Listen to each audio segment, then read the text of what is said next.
Doctor Saiful আজম Azhari, Islamic scholar, সম্মানিত খতিব ও পরিচালক, north Bronx Islamic centre, new York, USA। তিনি এসেছেন আমাদের অনুষ্ঠান আরম্ভিত করতে। তাকে আমরা আসন গ্রহণ করার জন্য অনুরোধ জানাচ্ছি। আজ তিনি বলবেন সুফি চর্চা দেশে দেশে, সুফি চর্চা দেশে দেশে। জনাব শেখ ডক্টর সাইফুল আজম আজহারিকে আসন গ্রহণ করার জন্য বিনীত অনুরোধ করছি।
আমরা তাকে দাঁড়িয়ে অভিবাদন জানাচ্ছি। ডক্টর শেখ সাইফুল আজম আজহারি।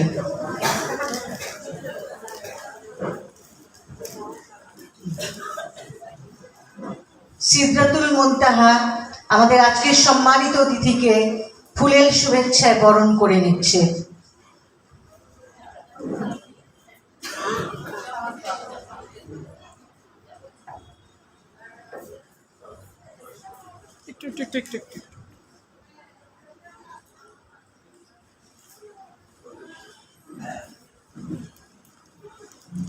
ধন্যবাদ জনাব শেখ ডক্টর সাইফুল আজম আজহারি।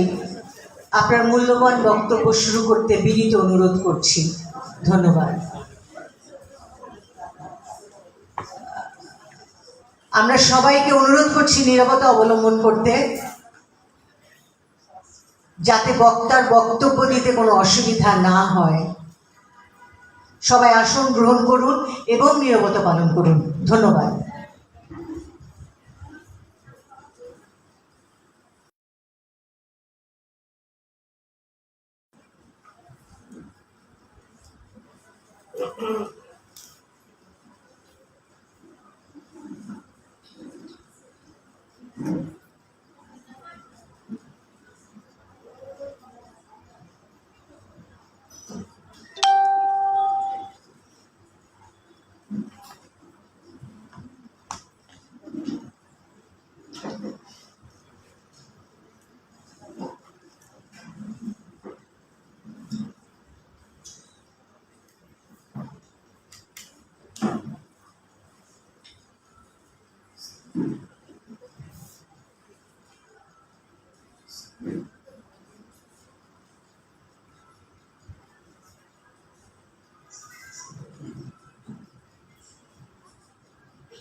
أعوذ بالله من الشيطان الرجيم. بسم الله الرحمن الرحيم. الحمد لله رب العالمين، والعاقبة للمتقين، والصلاة والسلام على سيدنا ومولانا محمد النبي الأمين المكين الكريم الحنين الرؤوف الرحيم، وعلى آله وأصحابه أجمعين. أما بعد فقد قال الله تعالى عز وجل في القرآن الكريم بسم الله الرحمن الرحيم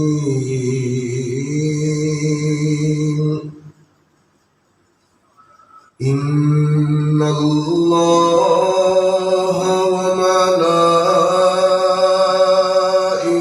وملائكته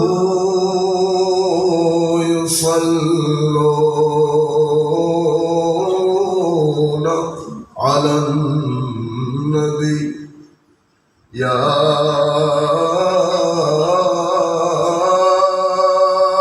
أيها الذين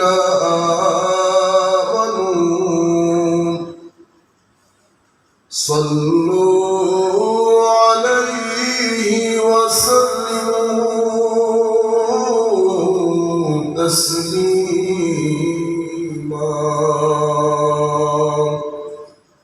صلاة يا رسول الله عليكم سلام يا حبيب الله عليكم نمیدانم چه منزل بود شب جائے کہ من بودم بہر سو رقص بسمل بود شب جائے کہ من بودم صلاة یا رسول اللہ علیکم سلام یا حبیب اللہ علیکم پری پہ کر نگارے سروق دے لالا رخسارے سراپا آفت دل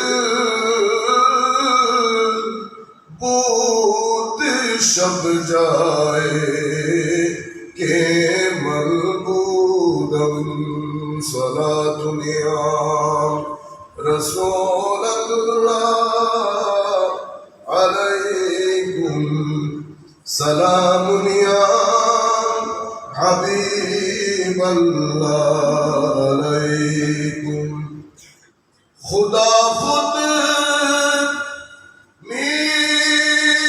میر مجلس بود اندر لامکان خسرو محمد صلی اللہ علیہ وسلم شب محفل بود شب جائے کہ من بودم صلاة یا رسول اللہ علیکم وأيضا قال الله سبحانه وتعالى يا أيها الذين آمنوا اتقوا الله وابتغوا إليه الوسيلة وجاهدوا في سبيله لعلكم تفلحون صدق الله مولانا العظيم وصدق رسوله النبي الحبيب الكريم ونحن على ذلك لمن الشاهدين والشاكرين رب صل وسلم وبارك عليه আজকে আজিমুশান এই স্পিরিচুয়াল গ্যাদারিং তথা সিকিং অফ নলেজ বা জ্ঞানের এই আসরে সম্মানিত অতিথিবৃন্দ, বিশেষ করে যারা এই আয়োজনের সাথে জড়িত, দ্য মেসেজে যারা যেভাবে এই সংগঠনের সাথে যুক্ত আছেন, আমাদের মহব্বতের শ্রদ্ধা, বিশেষ করে যারা শুনতে এসেছেন, এবং আমি বিশেষ করে শ্রদ্ধা ভরে স্মরণ করছি, সশ্রদ্ধ সালাম জানাচ্ছি আপনাদের এই সংগঠনের প্রাণ পুরুষ মাওলা হুজুর খ্যাত শেখ হাসান মেজবান্ডারি, সৈয়দ মেজবান্ডারি কিবলা কাবা মুতাসিলুল আলী, আপনারা যারা এসেছেন দূর দূরান্ত থেকে, যারা আমাদের কথাগুলো শুনছেন, আমরা সকলের প্রতি সশ্রদ্ধ সালাম রাখছি। আসসালামু আলাইকুম ওয়া রাহমাতুল্লাহি তাআলা ওয়া বারাকাতুহু। সালাম নিতে পারবেন আপনারা, অসুবিধা হবে না।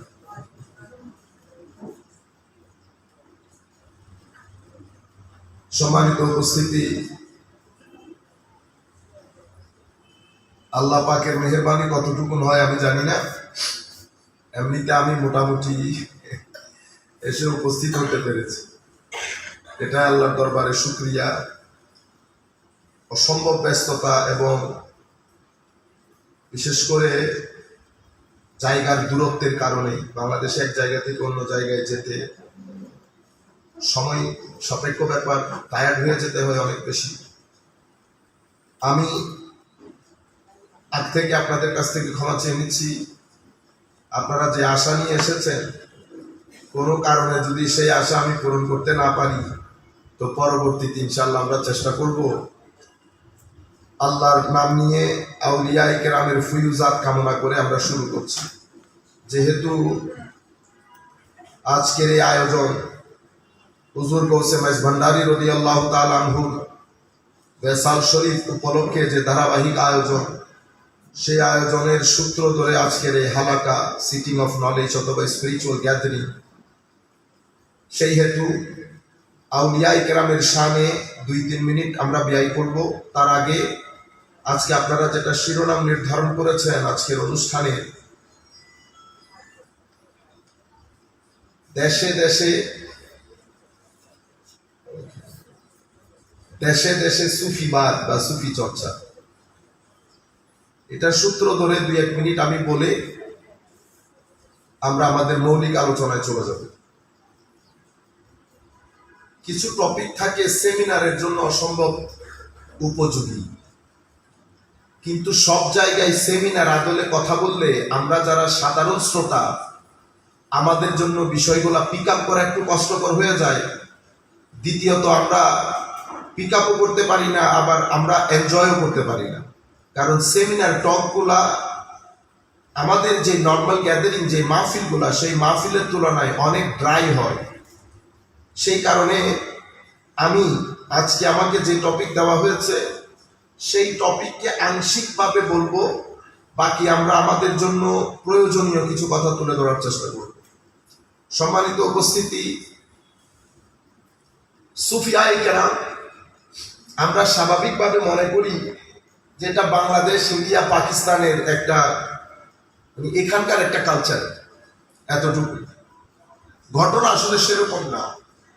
আমরা যদি সুফিবাদকে 600 হিজরি পর্যন্ত, তাবেউত তাবেঈনের জমানা থেকে, তাবেউত তাবেঈন মানে আমাদের ইসলামিক ক্লাসিক্যাল সায়েন্সে অথবা আমাদের এখানে ইসলামিক সংস্কৃতিতে,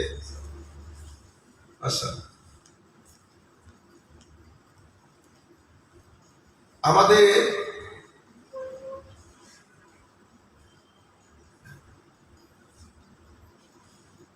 ছেলেদেরকে বসতে দিলে আপনারা পিছনে দিতে পারেন, এখানে আরো কিছু ছেলেগুলো আছে যদি আপনারা চান।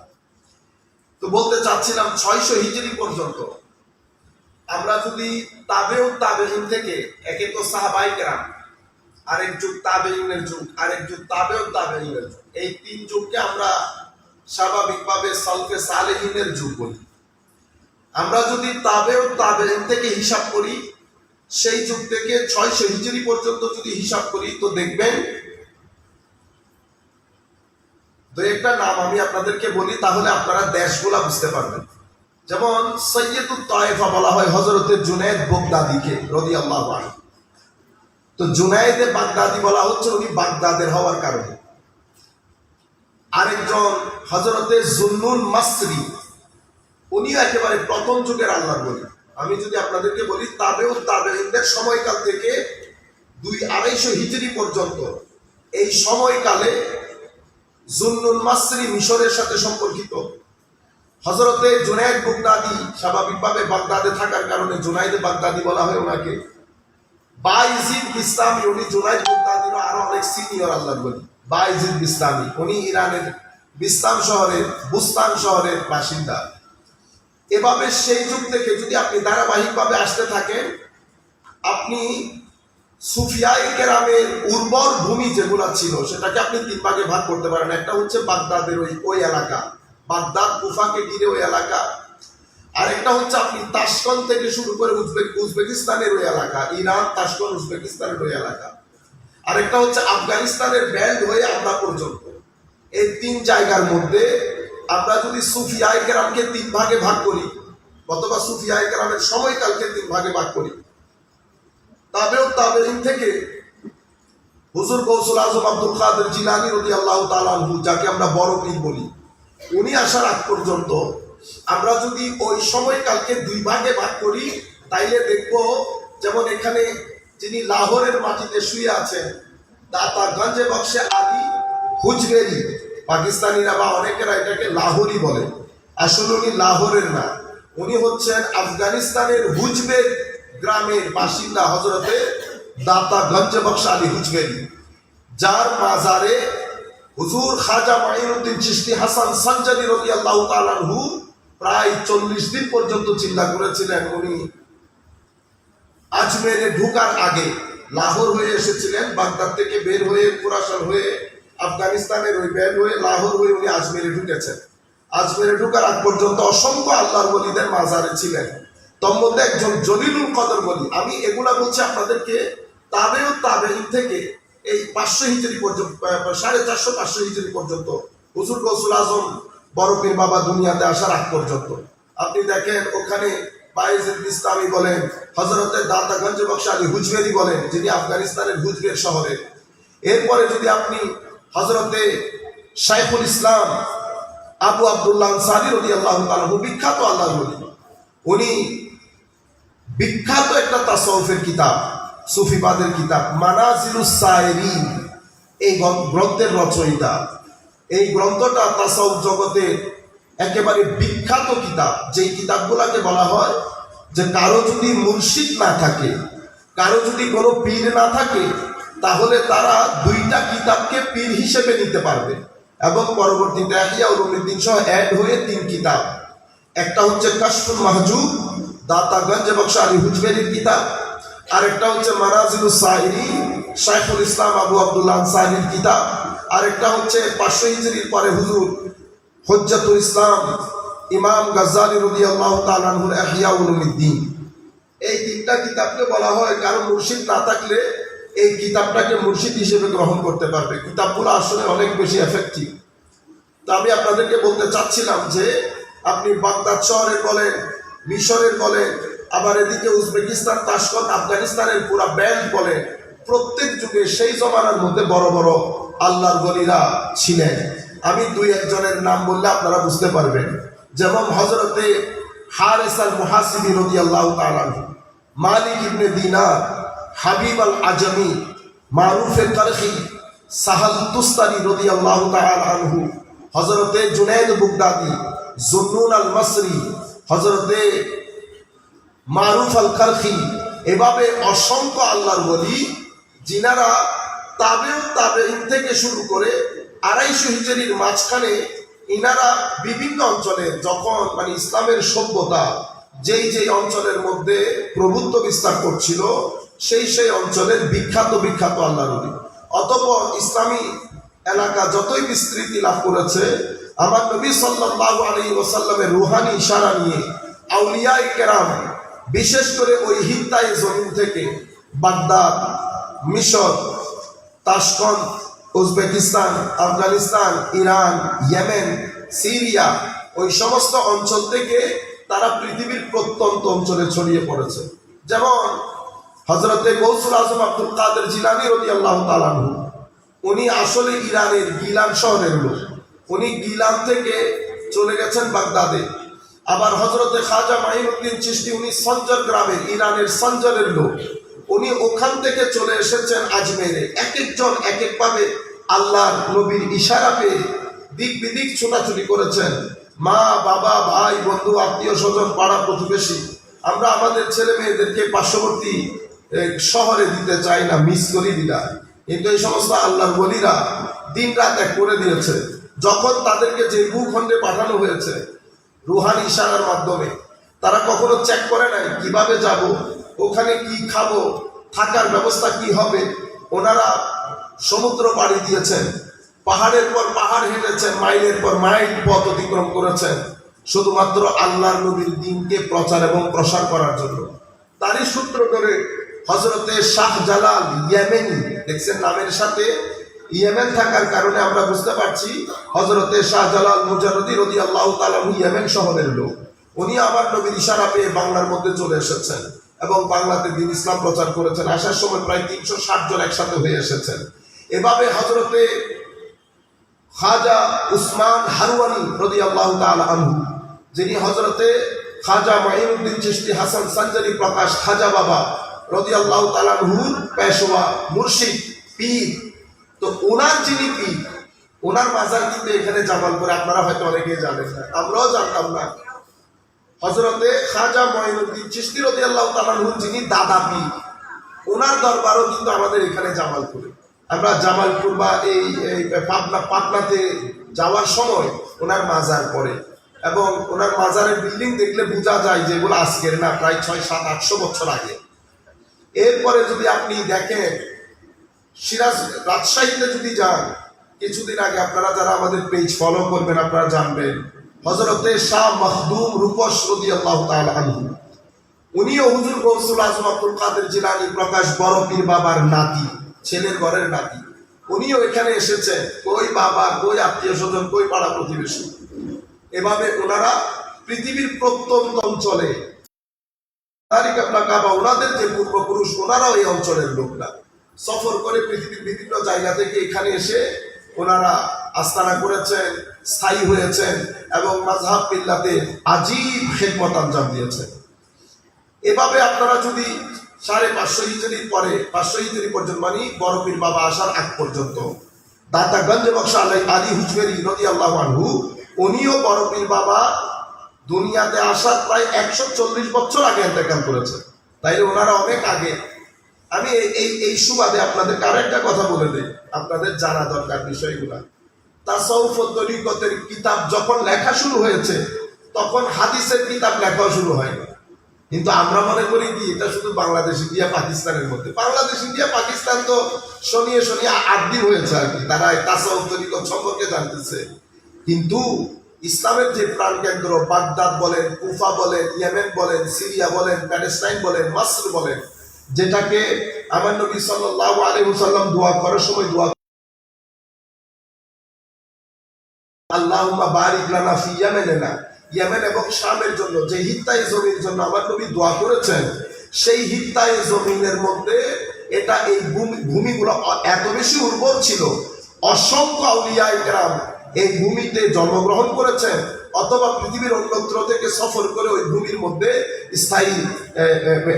স্থায়ী হয়েছে।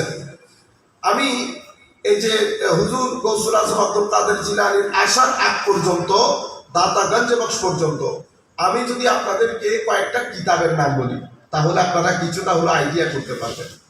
যেমন হযরতে আহমদ ইবনে হাম্বল রাদিয়াল্লাহু তাআলা আনহু, উনি হাম্বলি মাযহাবের ইমাম। উনি কিন্তু ইমাম মুসলিম, ইমাম বুখারী, এনাদের সবার উস্তাদ। উস্তাদ মানে যেন তেন উস্তাদ না, বড় ইনফ্লুয়েন্সিং, বড় তাদের উপর প্রভাব বিস্তারকারী, বড় টপ মোস্ট সিনিয়র উস্তাদদের মধ্যে অন্যতম ইমাম আহমদ ইবনে হাম্বল। তাদেরকে পড়িয়েছেন ইমাম বুখারী, ইমাম মুসলিম, ওনাদেরও শেখ ইমাম আহমদ ইবনে হাম্বল। তো ইমাম আহমদ ইবনে হাম্বল আবার হুজুর ইমামে আজম আবু হানিফা রাদিয়াল্লাহু তাআলা আনহুর প্রতি ছাত্র বলবো কিনা, তার পরের জেনারেশন তো ইমাম আহমদ ইবনে হাম্বল রচনা করেছেন তাসাউফের উপর কিতাবুজ যুহুদ ওয়ার রাকায়েক। একটা জিনিস মাথায় রাখবেন, নামের সাথে আমাদের কোনো মারামারি নাই। নাম আপনারা অনেক সময় ভুল বুঝেন, এটা এই নামে কেন, এই নাম আগে ছিল না। নাম তো সেটা একটা একাডেমিক ব্যাপার। একাডেমিশিয়া যারা আমাদের ছিলেন, সিনিয়র উলামায়ে কেরাম, আমাদের ইমামগণ আইম্মায়ে কেরাম, ওনারা এই বিষয়গুলোর একটা নির্দিষ্ট নাম দিয়েছেন। তো নামের পূজা তো আমরা নামের আবাদত করি না। নাম আপনি নামের সাথে এগ্রি করতে পারেন, ডিসএগ্রি করতে পারেন, ইট ডাজন্ট ম্যাটার। আসল জিনিস হচ্ছে এই নাম দিয়ে যে জিনিসটাকে পরিচয় করানো হচ্ছে সেটা আমার নবীর যুগে ছিল কিনা, নবীর জমানায় ছিল কিনা, এটা হচ্ছে আসল বিষয়। নামের ব্যাপারটা ভিন্ন। তাসাউফ এবং তরিকত এটা প্রথম যুগে যখন শুরু হচ্ছে এটাকে বলা হতো আল ইহসান। প্রথম যুগের তরিকতের কিতাব যখন রচনা হতো এটা শরীয়তের নাম দেওয়া হতো কিতাবুশ শরিয়া। পরবর্তীতে এটার নাম কিতাবুল ইহসান হয়েছে। এর পরবর্তীতে এটার নাম কিতাবুজ যুহুদ ওয়ার রাকায়েক, যুহুদ এবং রাকায়েক নামে বিখ্যাত ছিল। অতঃপর এই বিষয়ের নাম হয়েছে তাসাব্বুফ। যিনি এই রাস্তায় আসেন ছাত্র হওয়ার জন্য তাকে আমরা বলি সালেক বা মুরিদ। এখন আপনি মুরিদ শব্দটা নিয়ে আপনি যদি পড়ে থাকেন, এটা নিয়ে যদি আপনি খোঁচাখুচি করেন, মুরিদ শব্দটা নিয়ে খোঁচাখুচি করে লাভ নাই। মুরিদ মানে ছাত্র। যেভাবে কলেজের ছাত্রকে আমরা ছাত্র বলি, মাদ্রাসার ছাত্রকে তালেবে ইলম বলি, আবার গ্যারেজে যারা কাজ করেন তাদেরকে শাগরেদ বলি। যিনি শাগরেদ উনি ছাত্র, উনি স্টুডেন্ট, উনি মুরিদ, উনি সালেক। এখানে নামের পার্থক্য শুধু, মেইনলি কিন্তু ঘটনা একটাই, একজন পড়ান আর একজন পড়েন। যিনি পড়ান মাদ্রাসার মধ্যে আমরা ওনাকে হুজুর বলি, স্কুলের মধ্যে এসে সেটাকে আমরা স্যার বলি। স্যার মানিও জনাব, হুজুর মানিও জনাব। একটাকে আমরা আরবিতে বলি, আরেকটাকে আমরা ইংরেজিতে বলি। এখানে আরো কিছু হাস্যকর বিষয় আছে। আমি মাদ্রাসায় পড়েছি, আমার প্রতিষ্ঠানের নাম দেওয়া হয়েছে মাদ্রাসা।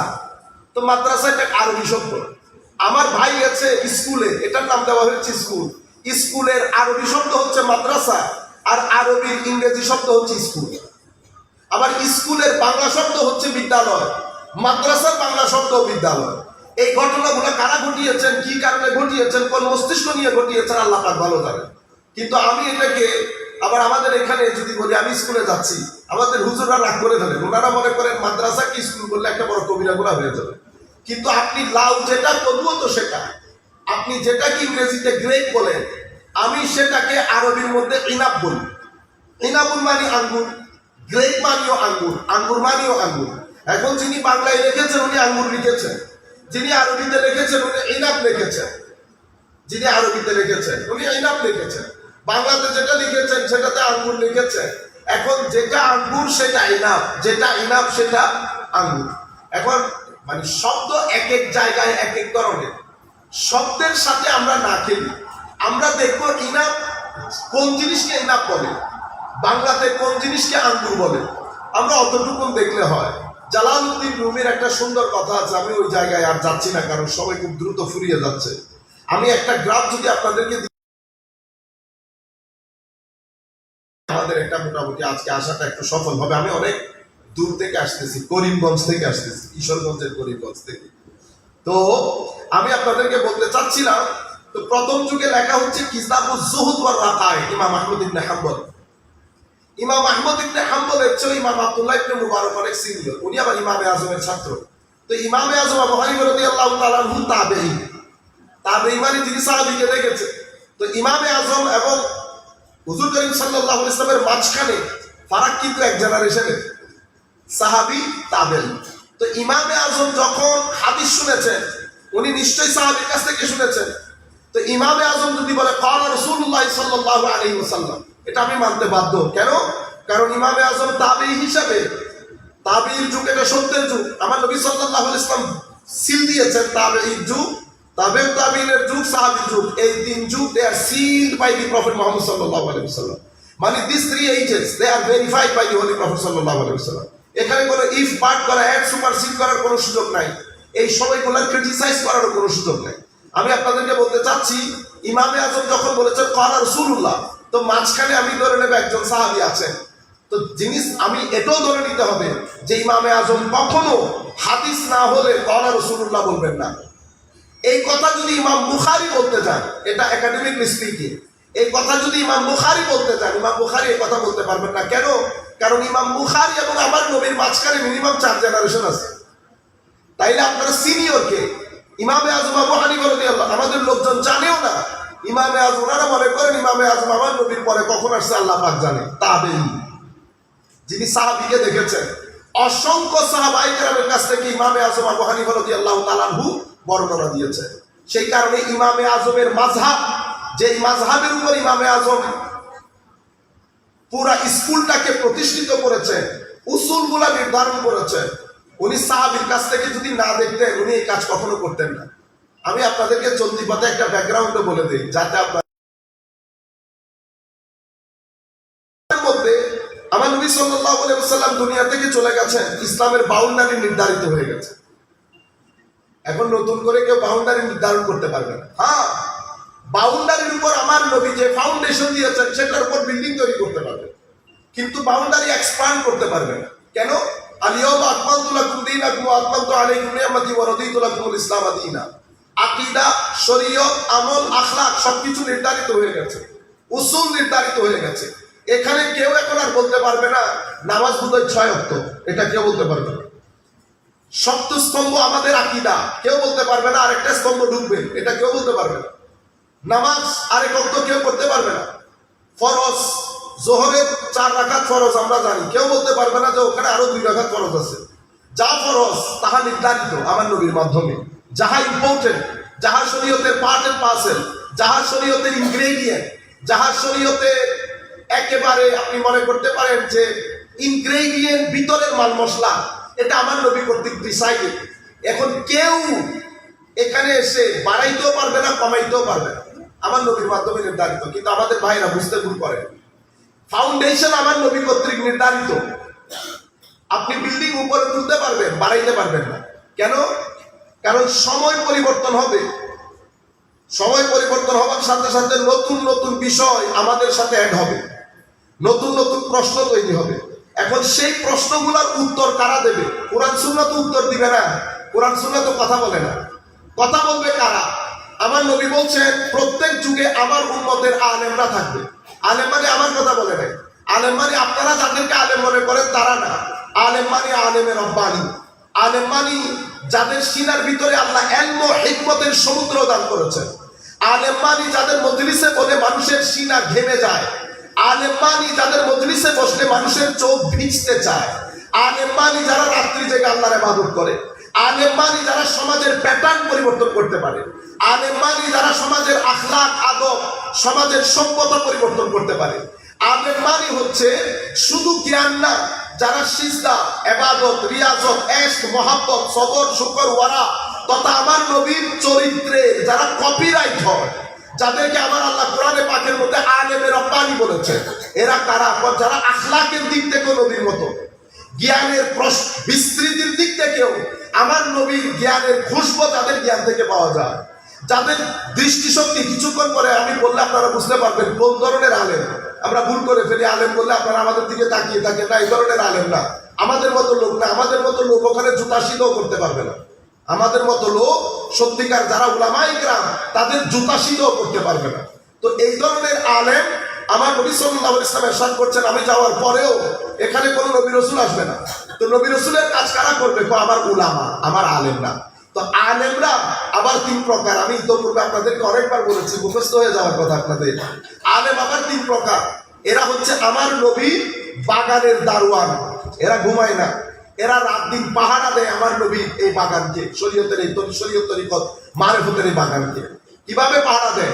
এখানে তো অনেক এলিমেন্ট আছে, তারা ঘুরে বাগানের ভিতরে কিছু ঢুকাইতে পারে কিনা। 3 জনের কারণে এক গ্রুপকে আমরা বলি রেওয়ায়তের আলেম, আসহাবুর রেওয়ায়া। এরা কি কাজ করে? আপনি যদি হাদিস বলেন এরা সাথে সাথে দাঁড়ায় যায়, এরা দাঁড়িয়ে চেক করেন এই হাদিসের কিতাবের মধ্যে আপনি বলেছেন ওই হাদিস আছে কিনা।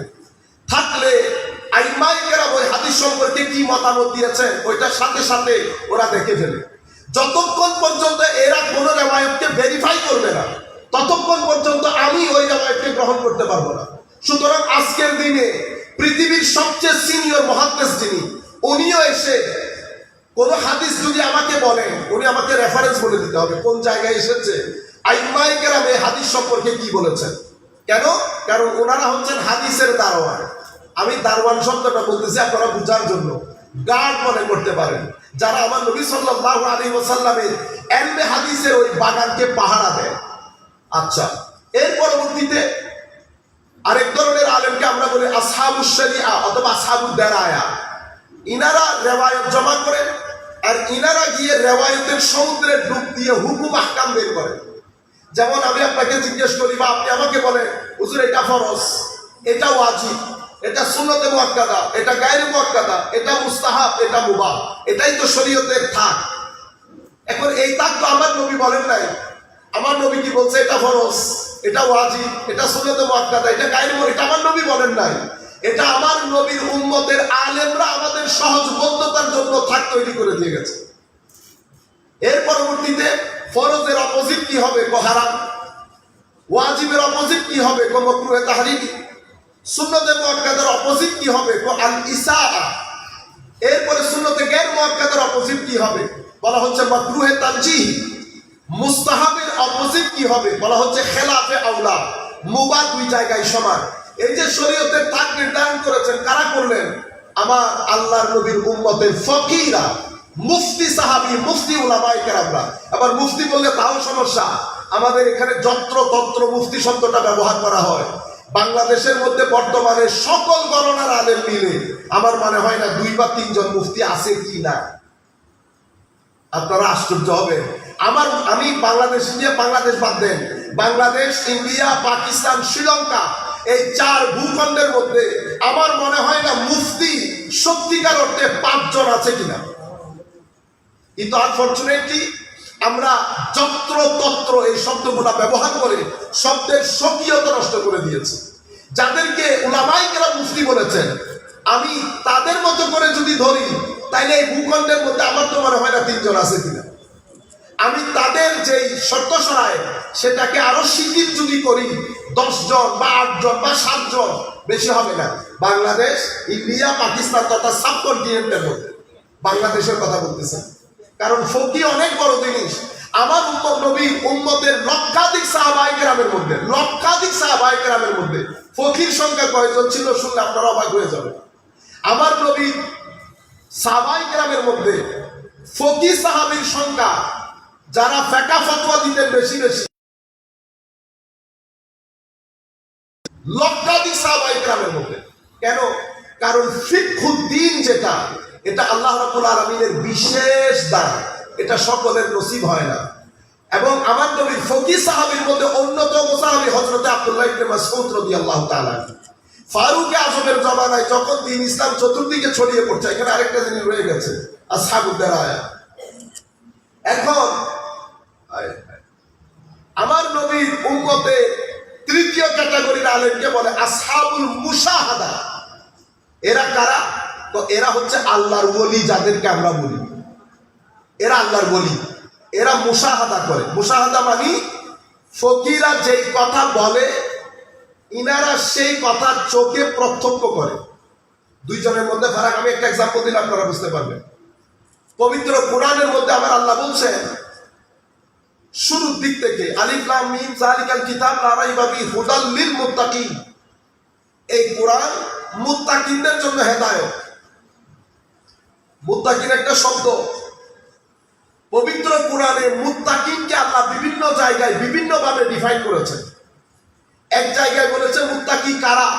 তো যাদের ভিতরে ঈমান আছে, যাদের ভিতরে আমল আছে, যাদের ভিতরে আখলাক আছে, ধৈর্য আছে, আত্মীয় স্বজনের সহযোগিতা আছে, যাদের ভিতরে গরিব আত্মীয় স্বজন, পাড়া প্রতিবেশীকে সহযোগিতার ওই গুণ যাদের ভিতরে আছে, ধৈর্যের গুণ যাদের ভিতরে আছে, এভাবে আরো বেশ কিছু কথা উল্লেখ করে বলা হচ্ছে এরাই মুত্তাকি।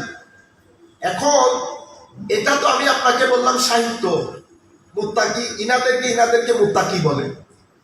আমাদের এখানে ডিভাইস, আমাদের পঞ্চ ইন্দ্রিয়ের মধ্যে 2টা গুরুত্বপূর্ণ ডিভাইস, একটা হচ্ছে কান আর একটা হচ্ছে চোখ। কান দিয়ে আমরা শুনি, আপনি মুত্তাকিনের যে কথাগুলো বলেছেন আমার কান সেটা শুনেছে, সমস্যা হয়ে গেছে, আমার চোখ বারবার আমার ব্রেনকে বলছে আমি ওই ভদ্র লোককে দেখতে চাই যে ব্যক্তি মুত্তাকি। এখন আমি চোখকে কোথায় নিয়ে যাবো দেখানোর জন্য মুত্তাকি? আমি উলামায়ে কেরামের কাছে গেলাম, জিজ্ঞেস করলাম হুজুর মুত্তাকি কোথায় দেখবো, মুত্তাকি বলে কাকে? এটা আমার জানার বিষয় না। মুত্তাকি কাকে বলে সেটা কোরআন হাদিসের মধ্যে আছে। আমি আপনার কাছে জানতে চাচ্ছি মুত্তাকি হয় কেমনে? মুত্তাকি হলে অন্তরের অবস্থা কি হয়? মুত্তাকি হওয়ার সময় অন্তর কি কি বাধার সম্মুখীন হয়? শয়তান কোন কোন জায়গায় ওয়াসওয়াসা দেয়? সেই ওয়াসওয়াসাগুলো উত্তরণের উপায় কি? আমি যখন একটার পর একটা stage by stage, step by step আমি যখন ডেভেলপ করব, আমার স্পিরিচুয়াল দুনিয়া যখন ডেভেলপ করবে, তো ডেভেলপমেন্টের মধ্যে আমার যে যৌক এবং শৌক, ইবাদতের যে মজা, যে স্বাদ, সেটা বাড়বে কিভাবে? এখানে তো অনেক ধরনের প্রশ্ন। হুজুর আমি এই উত্তর কার কাছে পাবো? আপনি ফিকহের কিতাব তুলেন, কেউ বলবে না সবাই শুধু আপনাকে উত্তর দেবে তাকওয়া কাকে বলে, তাকওয়া শব্দের অর্থ কি, তাফসীরের কিতাবের মধ্যে পাবেন। আমি এখন যে কথাগুলো বলেছি সেটা শুধু আপনাকে বলবে সুফিয়ায়ে কেরাম, শুধু আল্লাহর ওলিদের কাছে পাবেন। সেই কারণে এই যুগে যদি আপনি দেখতে চান আল্লাহর মহব্বতে সারা রাত ইবাদত করে এমন ব্যক্তি দেখতে চান, তা আপনি আমাকে পাবেন না। এটা আপনি উলামা, মুফতি, মুহাদ্দিসদের পাবেন না। আপনি যদি চান যে পকেটে, আমার নবী নাকি পকেটে যা থাকতো দিয়ে দিত, এখন এটা তো আমি কানে শুনলাম, আমার চোখ থেকে দেখতে চাই এক্সাম্পল। এই এক্সাম্পল তো আপনি আলেমদের মধ্যে পাবেন না, সাধারণ আলেমদের মধ্যে এটা পাবেন না, এটা সুফিয়ায়ে কেরামের মধ্যে পাবেন। আমি আমাকে একজন বড় বৃদ্ধ লোক একটা কারামত বলেছিল, হযরত শেখ জিয়াউল হক মাইজবান্দারি কিবলা কাবা রাদিয়াল্লাহু তাআলা। আমি জাস্ট এক্সাম্পলটা দিচ্ছি আপনারা বোঝার জন্য। ওনাকে 50 টাকা একটা ভান্ডেল দিয়েছে কেউ, আজ থেকে 90-এর দশকে। তো 90-এর দশকে 50 টাকার এত বড় একটা ভান্ডেল আজকের যুগে অনেক টাকা।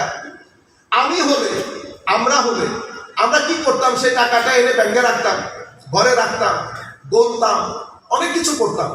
সকাল বিকাল যখনই নামাজে দাঁড়াবো, আমার ব্রেইনের মধ্যে, সাবকনশিয়াস মাইন্ডের মধ্যে ওই টাকা, ওই কচকচে নোট, ওইটার একটা সুগন্ধি আমার মাথার ভিতরে, নাকের ভিতরে খেলতো। কিন্তু উনি কি করেছেন? উনি আসার সময় কোন একটা জঙ্গলের মধ্যে নাকি টাকাটা ফেলে দিয়েছে, বাসায় চলে এসেছে। ওখানে সীতাকুণ্ড এলাকায় ওখানে কারো বাসায় এসে বসেছে। তো ওনার হুজুরের সাথে থাকা এক ব্যক্তি তখন অনুপস্থিত। হুজুর ওনাকে দেখতেছিলেন না। তখন হুজুর বলছেন যে এ বোধহয় টাকাটা তুলতে গেছে, কিন্তু আমি টাকা যার জন্য রেখেছি সে তো টাকা নিয়ে গেছে। আজীব বিষয় না? পরে দেখা গেছে সেই এলাকা এক কৃষকের মেয়ের বিয়ে, ভদ্রলোকের কাছে টাকা নেই। তো উনি ওই রাস্তা দিয়ে গরু নিয়ে যাচ্ছিলেন সকালবেলা, উনি ওই জঙ্গল থেকে টাকাটা তুলে ওনার জন্য নিয়ে গেছেন।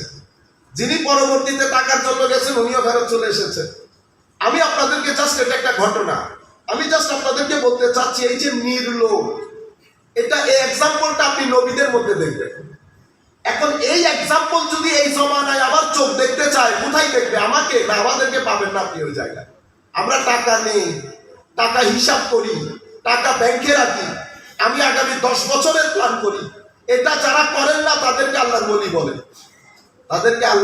বলেন, এই 3 ক্যাটাগরি আলেম আমার নবী সাল্লাল্লাহু আলাইহি ওয়াসাল্লাম দুনিয়া থেকে চলে যাওয়ার পরেও এই 3 ক্যাটাগরির আলেম নবী দ্বীনের বাগানের পাহারা দেবে।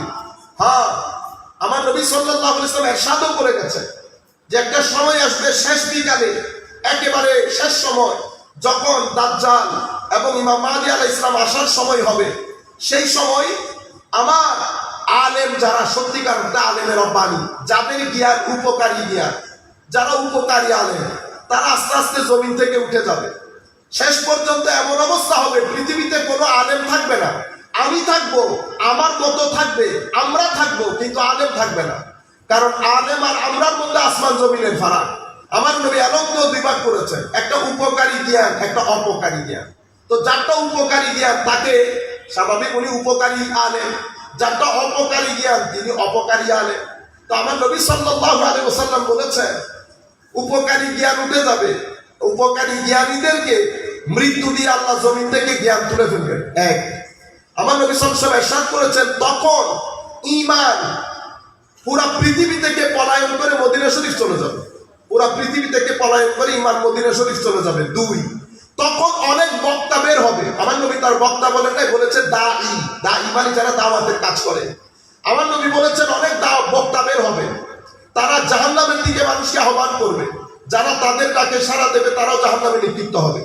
আমার নবী সাল্লাল্লাহু আলাইহি ওয়াসাল্লাম ইরশাদ করেছেন কিছু যুবক বের হবে, তারা দিন থেকে দূরে চলে যাবে, বয়সে কম হবে, ব্রেইন ওয়াশ হবে।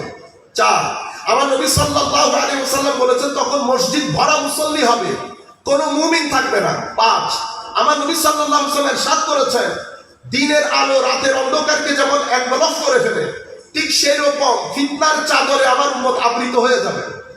দিনের সকালের মুমিন বিকাল হতে হতে কাফের হয়ে যাবে, বিকালের মুমিন সকাল হতে হতে কাফের হবে।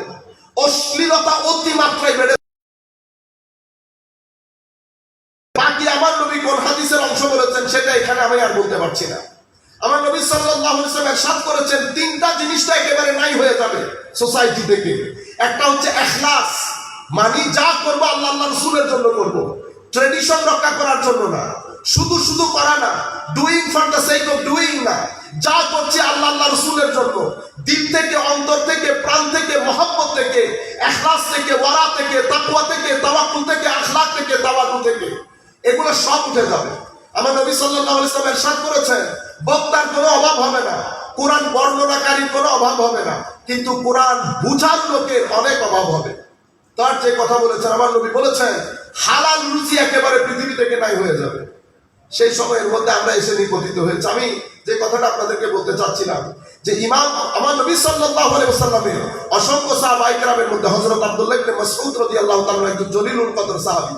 সাহাবায়ে কেরাম এই ব্যাপারে একমত ছিলেন যে আমার নবীর সিনিয়র ফকি সাহাবীর মধ্যে, মুফতি সাহাবীর মধ্যে, আইনবিদ সাহাবীর মধ্যে হযরতে আব্দুল্লাহ ইবনে মাসউদের কোনো জুড়ি নাই। ফারুক আজমের যুগে হযরতে আব্দুল্লাহ ইবনে মাসউদকে উনি কুফা নগরীতে পাঠিয়ে দেন। কুফাতে একটা চিঠিও লিখে দেন, হে কুফাবাসী, আমি নবীর একজন সিনিয়র সাহাবীকে তোমাদেরকে দিয়ে দিচ্ছি, শুধু দ্বীনের পারপাসে, তালিমাতের জন্য। যদি তালিম না হতো আমি কখনো আব্দুল্লাহ ইবনে মাসউদের মতো সাহাবীকে হাতছাড়া করতাম না, আমি মদিনা শরীফ থেকে যেতে দিতাম না। কিন্তু আমি শুধু তোমাদের উপকারের জন্য, দ্বীনের স্বার্থে, তোমাদের স্বার্থে জলিলুল কদর এক সাহাবী আমার নবীর, আইনবিদ সাহাবী, যাকে আমার খুব প্রয়োজন, আমি তোমাদেরকে দিচ্ছি, তোমরা তাকে সম্মান করবে। হযরতে আব্দুল্লাহ ইবনে মাসউদ কুফার মধ্যে গিয়ে উনি দর্স শুরু করেন। এই যে সিটিং অফ নলেজ আমি বলেছি, হালাকা, দর্স শুরু করেন। দর্সের মধ্যে স্বাভাবিক সাহাবায়ে কেরাম বসতেন, তাবেঈন বসতেন। এটা ছিল হানাফি মাযহাবের ভিত্তিপ্রস্তর। হযরত আব্দুল্লাহ ইবনে মাসউদের ইন্তেকালের পরে হযরতে নখী আলকামা রাদিয়াল্লাহু তাআলা আনহু দর্সের কাজ পরিচালনা করেন। আলকামার পরে ইব্রাহিম নখী পরিচালনা করেন। ইব্রাহিম নখীর পরে হযরতে হাম্মাদ বিন আবি সুলাইমান পরিচালনা করেন।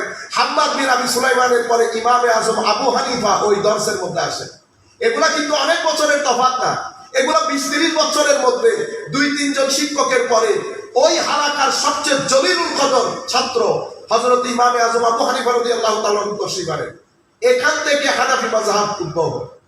ঠিক সেভাবে আব্দুল্লাহ ইবনে ওমর রাদিয়াল্লাহু তাআলা মদিনা শরীফের মধ্যে দর্স দিতেন। এখন মদিনা শরীফ তো ছোট্ট এলাকা, ওখানে বাইরের কেউ নাই, ওখানে যারা আছেন তারা রাজশাহীর চট্টগ্রাম, ওখানে তার বাইরের লোক যাচ্ছে না। কিন্তু আপনি যখন ঢাকা শহরে বসে দর্স দিচ্ছেন, আপনি যখন চট্টগ্রামের প্রাণকেন্দ্রে বসে দর্স দিচ্ছেন, তো এখানে পুরা বাংলাদেশের লোক আছে। হযরত ইমামে আজম যখন কুফা নগরীর মধ্যে দর্স দিচ্ছেন, তখন Kufa became centre of civilisation, Muslim সিভিলাইজেশনের সেন্টার হয়ে গেছে। তখন বর্তমান যুগের হার্ভার্ড বা এমআইটি হয়ে গেছে কুফা। তখন পুরো পৃথিবীর শিক্ষিত লোক কুফার মধ্যে আসতো লেখাপড়া করার জন্য। ইমামে আজমের হালাকার মধ্যে যখন উনি দর্স দিতেন, ওখানে তো অনেক ধরনের লোক বসতো। সবাইকে রেওয়ায়ত বললে হতো না। আমরা যখন ইংল্যান্ডে কথা বলি, আমাকে যদি কেউ কোনো প্রশ্ন করে, আমরা তো রেওয়ায়ত বলতে পারি না, আগে যুক্তি দেই, যুক্তির পরে রেওয়ায়তে আসি, কারণ এটা ডিমান্ড অফ টাইম। সেই সময়ের ডিমান্ডই হচ্ছে ওইটা।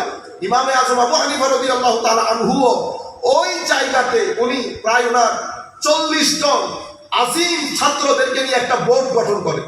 সেই বোর্ড গঠন করে উনি সমাজের মধ্যে তখনকার সময়ে যত নিত্য নতুন প্রশ্ন তাদেরকে দিত, তাদেরকে বলতো এগুলা নিয়ে তোমরা চুলছেরা বিশ্লেষণ করো, তোমরা এগুলা নিয়ে ফতোয়া লিখো, ডিসকাস করো। এখান থেকে হানাফি মাযহাব ওখান থেকে আর আব্দুল্লাহ ইবনে ওমর রাদিয়াল্লাহু তাআলা আনহুর ওই হালাকা থেকে মাযহাবে শাফিঈ, মাযহাবে হাম্বলি, মালিকি এগুলো উদ্বুদ্ধ হয়, এগুলা সমাজের মধ্যে অস্তিত্ব আসে। আমি আপনাদেরকে যেখান থেকে কথা শুরু করেছিলাম, দাতাগঞ্জ এবং আলী হুজবেরি সহ, তাইলে ইমাম হযরত আহমদ ইবনে হাম্বলের আজ-যুহদ ওয়ার রাকায়েক, ইমাম আব্দুল্লাহ ইবনে মুবারক, আহমদ ইবনে হাম্বলের সিনিয়র, উনি ইমামে আজমের সরাসরি ছাত্র। উনি তাহলে ইমামে আজম যদি তাবেঈ হয়, আব্দুল্লাহ ইবনে মুবারক তাবেঈ, উনি লিখেছেন কিতাব বিন জাররাহ, উনি জলিলুল কদর তাবেঈ। আর ইমামে আজম যদি তাবেঈ হয়, ইমামে আজমের ছাত্র, উনিও লিখেছেন কিতাবুজ যুহদ ওয়ার রাকায়েক। তাইলে আমরা তাসাউফ তরিকতের কিতাব পাইতেছি। এর পরবর্তীতে 2 থেকে 200 হিজরির পরে, 200 হিজরির আগে 150 হিজরিতেও হযরতে হারিস আল মুহাসিবি লিখেছেন। উনি তো 1 থেকে 150 হিজরির মাঝখানে। এরপরে 200 হিজরির পরে 400 হিজরি পর্যন্ত ইমাম কুশাইরির আর রিসালা, এগুলো তাসাউফ তরিকতে বুখারী মুসলিমের মতো মনে করতে পারেন। ইমাম তুসির কিতাব আল-লুমা, এরপরে কুতুল কুলুব, কাশফুল মাহজুব, মানাজিলুস সাইলিন, এগুলা তখনকার যুগ, মানে 500 হিজরির আগ পর্যন্ত এগুলো বিখ্যাত কিতাব। যেভাবে আপনারা হাদিসের মধ্যে 6টা বিশুদ্ধ গ্রন্থ বলেন, এই তরিকতের কিতাবগুলো তখনকার যুগে এবং আজকের যুগে পুরো পৃথিবীর মধ্যে এই কিতাবগুলোকে তাসাউফের উসুলি কিতাব, মৌলিক কিতাব হিসেবে ধরা হয়।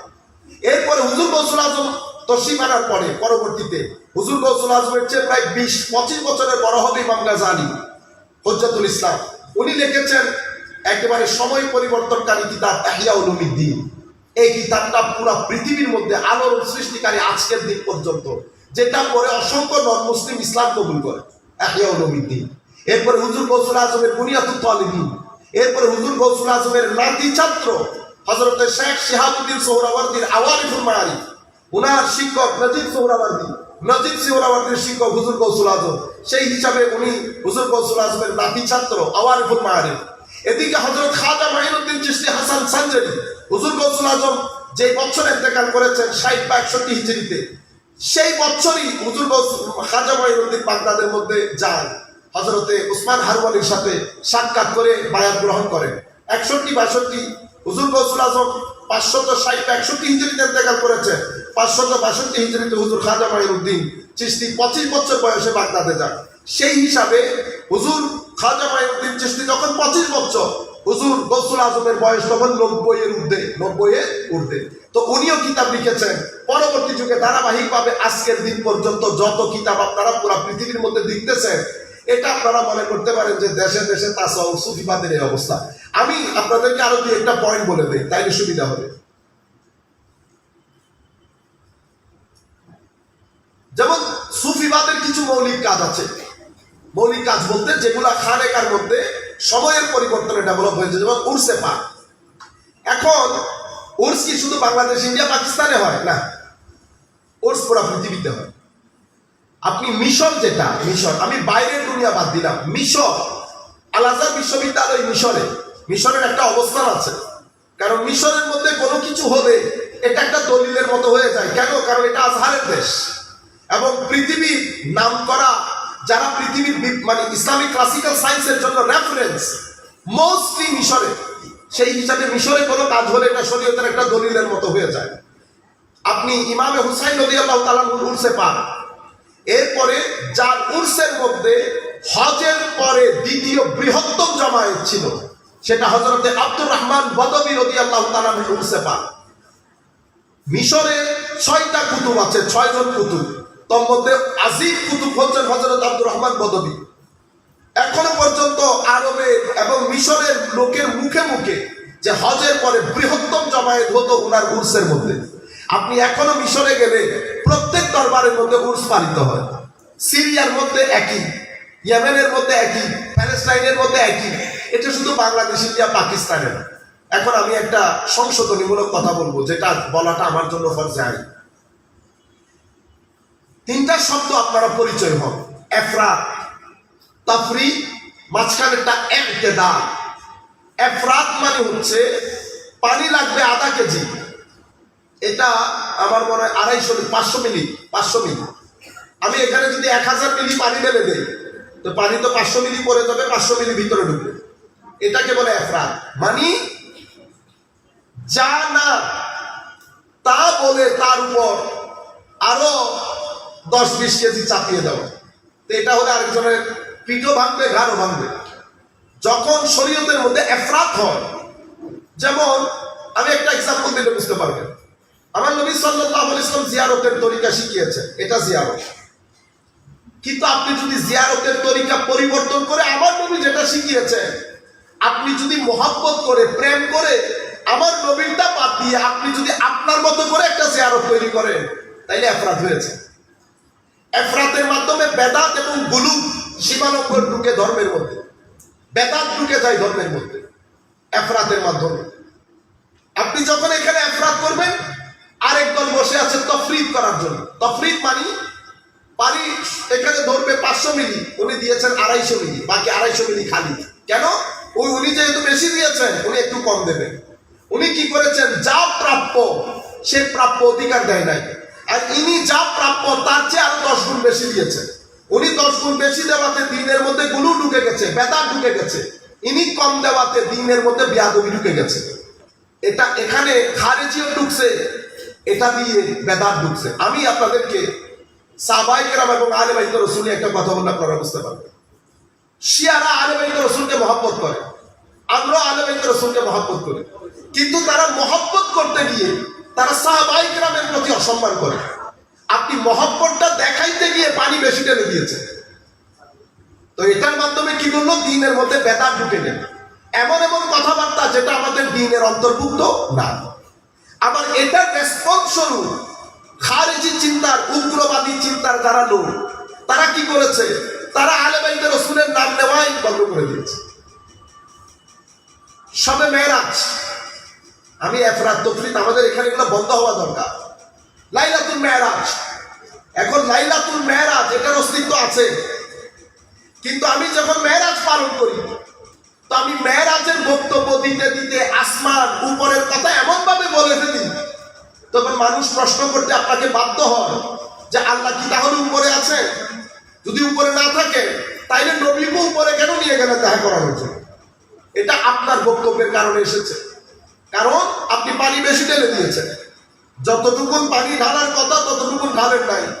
এরপরে মেরাজের নামাজ, মেরাজের রোজা, আপনি এটাকে তুলতে তুলতে ওয়াজিবের কাতারে নিয়ে গেছেন। না, আপনি ওয়াজিবও করতে পারবেন না, সুন্নতও করতে পারবেন না, ফরজও করতে পারবেন না।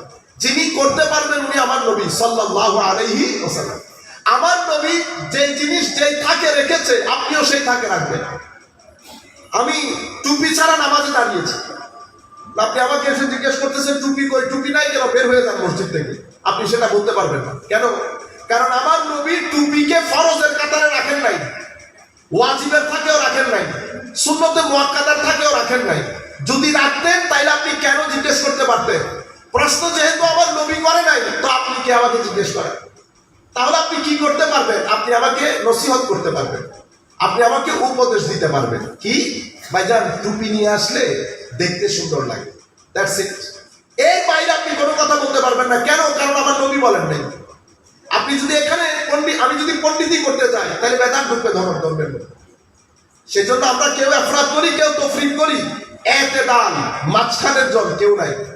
তাইলে আমরা সাহাবায়ে কেরামকে সম্মান করি, আহলে বাইত রাসূলকে সম্মান করি, আমরা মাঝখানে আছি। একদম শিয়া হয়েছে, অতি আহলে বাইত রাসূলের প্রেম দেখাতে গিয়ে সাহাবায়ে কেরামের শানে বেয়াদবি করে। আরেক দল সাহাবায়ে কেরামকে রক্ষা করতে গিয়ে আহলে বাইত রাসূলের নামই নেয় না। আমাদের এখানে মুহররম শরীফের মধ্যে কিছুদিন পরে আসবে, দেখবেন আমাদের একদল, আমরা মনে করি যে আহলে বাইত রাসূলের কথা বললে আবার শিয়ারা লাফাই উঠবে, সুতরাং আহলে বাইত রাসূল ব্যান না। আপনি খারিজিয়ত বা উগ্রবাদী যাতে আপনি তফরিদ করে ফেলেছেন, এটার মাধ্যমে বেয়াদবি ঢুকে যাবে। সোমবার সোমবার, বৃহস্পতিবার বৃহস্পতিবার, আমি যখন সোমবারের ফজিলত বর্ণনা করব, তো রবিবার কি রাগ করতে পারবে না? আমি যখন বৃহস্পতিবারের ফজিলত বর্ণনা করব, শুক্রবার রাগ করতে পারবে না। শুক্রবারের ফজিলত আছে, সেটা আমি শুক্রবারের সময় বলবো। বৃহস্পতিবারের ফজিলত আছে, সেটা আমি বৃহস্পতিবারের সময় বলবো। এটা একটা গুরুত্বপূর্ণ বিষয় ছিল, যদি আপনারা বুঝতে পারতেন। তাহলে আমি মোটামুটি আপনাদেরকে একটা আইডিয়া দিতে সক্ষম হয়েছি যে এই হচ্ছে দেশে দেশে তাসাউফ এবং তাসাউফের এই লিখনি। আরেকটা ব্যাপারে আমি আপনাদেরকে বলে দিই যাতে মূল ঘটনাগুলো চলে আসে। তাসাউফের মূল বিষয় কি, উসুল কি, তাসাউফ কি চায়, তাসাউফ বলে কাকে, এটা আমাদের জানতে হবে। না জানার কারণে, অনেক সময় না জানার কারণে, কম জানার কারণে কেউ মানি না। যিনি মানছেন না উনিও জানেন না কি মানছেন না, কারণ উনি তাসাউফের কোন বই, আমি আমাদের একজন বড় লোক, বাংলাদেশের অনেক বড়, তো আমার সাথে বাইরে দেখা হয়েছে, তো উনি আমাকে বলতেছেন একটু গুতা দিয়ে বলে আর কি কথা, আপনারা তো আবার, তা আমি বলছি আপনার ভালো লাগে না তাসাউফ তরিকত? বলে না, আমি এগুলো পছন্দ করি না, আই ডোন্ট লাইক দিস রাবেশ। তা বলছি আমি আপনাকে দিনের সাথে একটা প্রশ্ন করতে পারি, can I ask you a question with due respect? তো কি? আল্লাহ, আপনি আমাকে একটা তাসাউফের কিতাবের নাম বলতে পারবেন যেটা আপনি শুরু থেকে শেষ পর্যন্ত পড়ছেন? 2 টাইমস। অনেক আমি বললাম প্লিজ আপনি আমাকে বাংলা বইয়ের কথা বলিয়েন না, বাংলার অনুবাদ কে লিখছে বাংলাতে এগুলা না, আপনি আলেম মানুষ, আমি ছাত্র ক্লাসিক্যাল সায়েন্সের, সুতরাং আপনি কথাগুলো আলেম আনা হোক। আপনি আমাকে একটা তাসাউফের কিতাবের নাম বলবেন যেটা আপনি শুরু থেকে শেষ পর্যন্ত 2 বার পড়েছেন। প্রথমবার পড়ে বোঝা যায় না, 2 বার পড়লে একটা আইডিয়া হয়। না এত পড়ার সময় নেই, এগুলো পড়তে হবে কেন? আপনারা বুঝতে পেরেছেন? এখন যখন আপনি অস্বীকার করবেন তো 2 কারণে অস্বীকার করবেন, হয় আপনি একেবারে জানেন না তাসাউফ তরিকত কাকে বলে, অথবা আপনি বাইরে কারো কাজ দেখে আপনার একটা মেন্টালিটি, পারসেপশন তৈরি হয়েছে, সেই পারসেপশনের কারণে আপনি একটা রিয়ালিটিকে কি করছেন, ইগনোর করছেন অথবা নেগেট করছেন। যিনি অস্বীকার করেন উনি এই 2 কারণে অস্বীকার করেন, হয় উনি জানেনই না, কারণ উনি তাসাউফের কিতাব তো পড়েনই নাই, না পড়লে উনি জানবেন কোত্থেকে, হয় জানেন না, অথবা আমার মতো কিছু মানুষের তাসাউফ দেখে ওনার একটা পারসেপশন তৈরি হয়েছে। কি পারসেপশন? যে আসলে তাসাউফ এরকম, সেই কারণে উনি মানেন না। এখানে আমরা যারা মানি আমাদেরও দোষ আছে, আমরা যারা মানি আমরা পড়ি না, আমরা সবকিছুকে রসম রেওয়াজের মধ্যে দিয়ে দিই।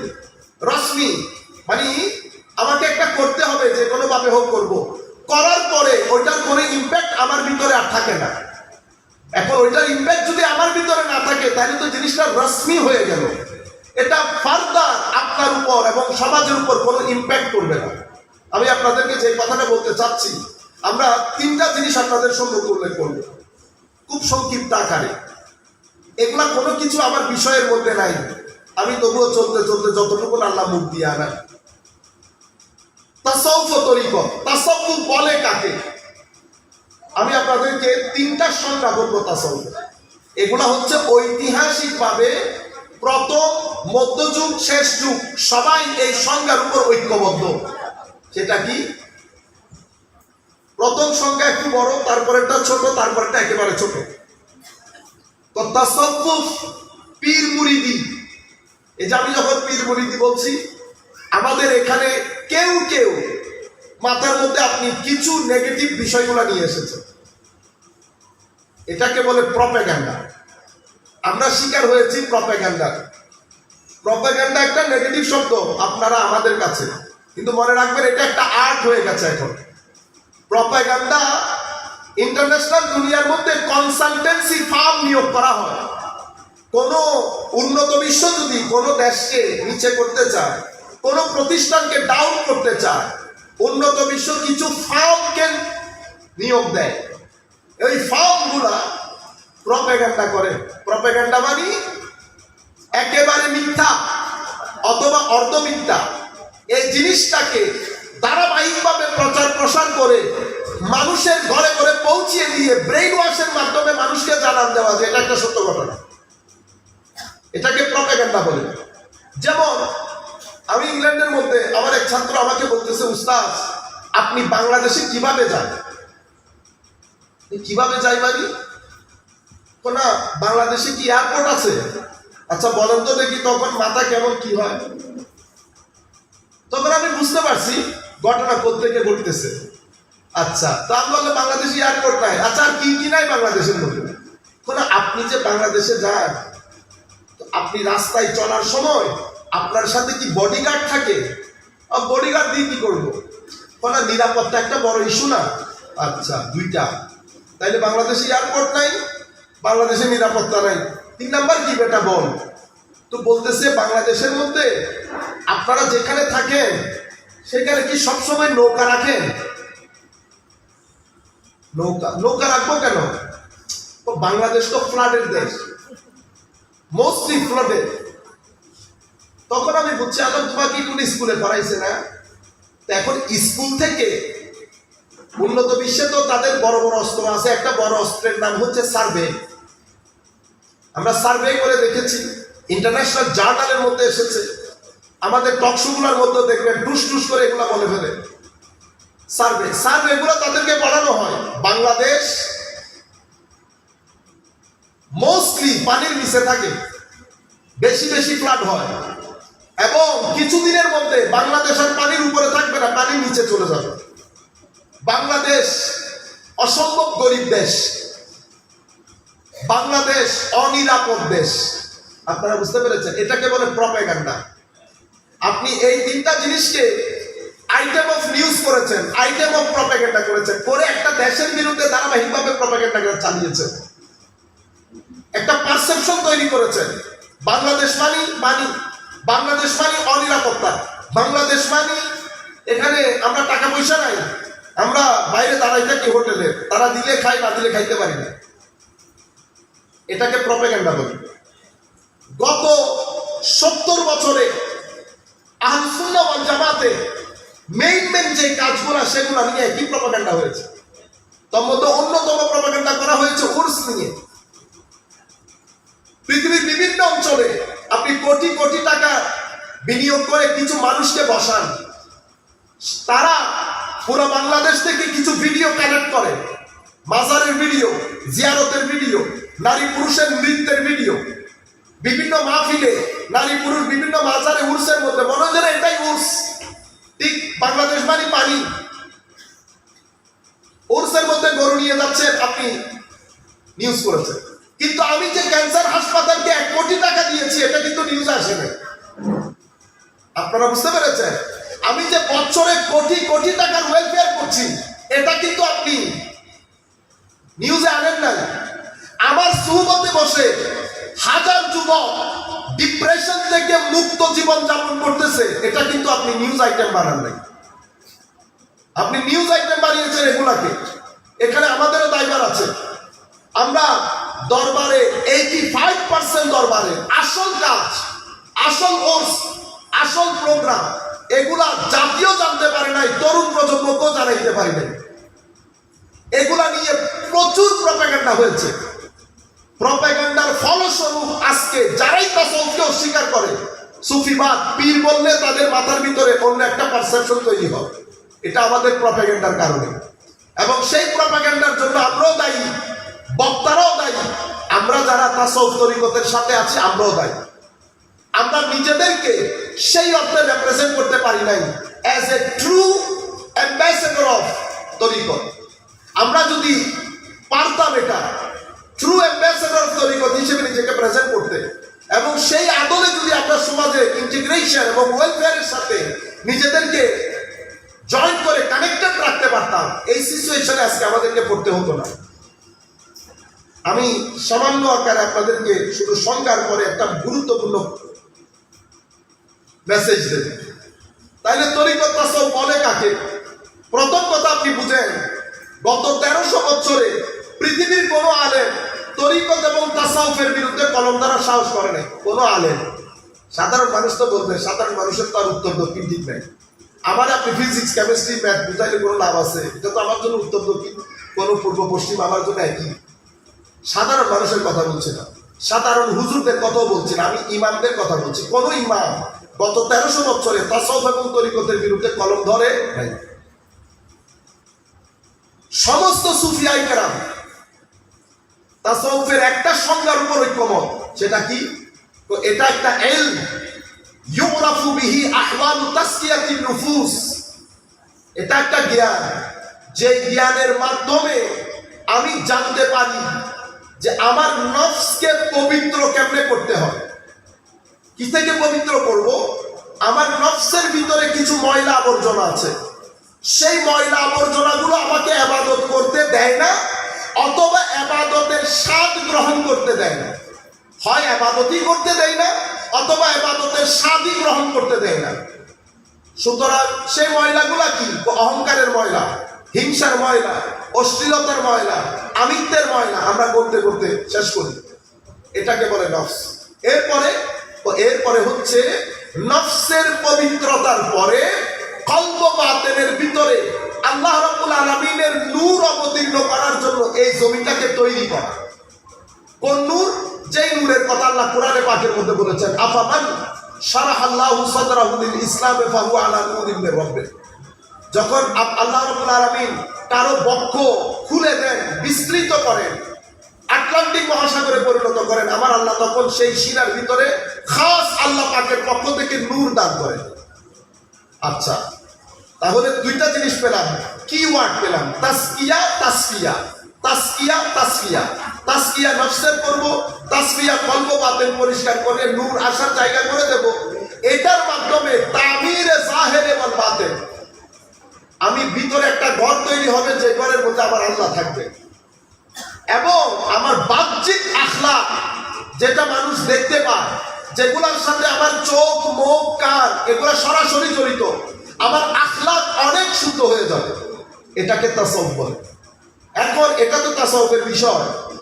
যিনি পড়ান ক্লাসিক্যাল সায়েন্সে ওনাকে মুর্শিদ বলি, বাংলাদেশ, ইন্ডিয়া, পাকিস্তানে আমরা পীর বলি।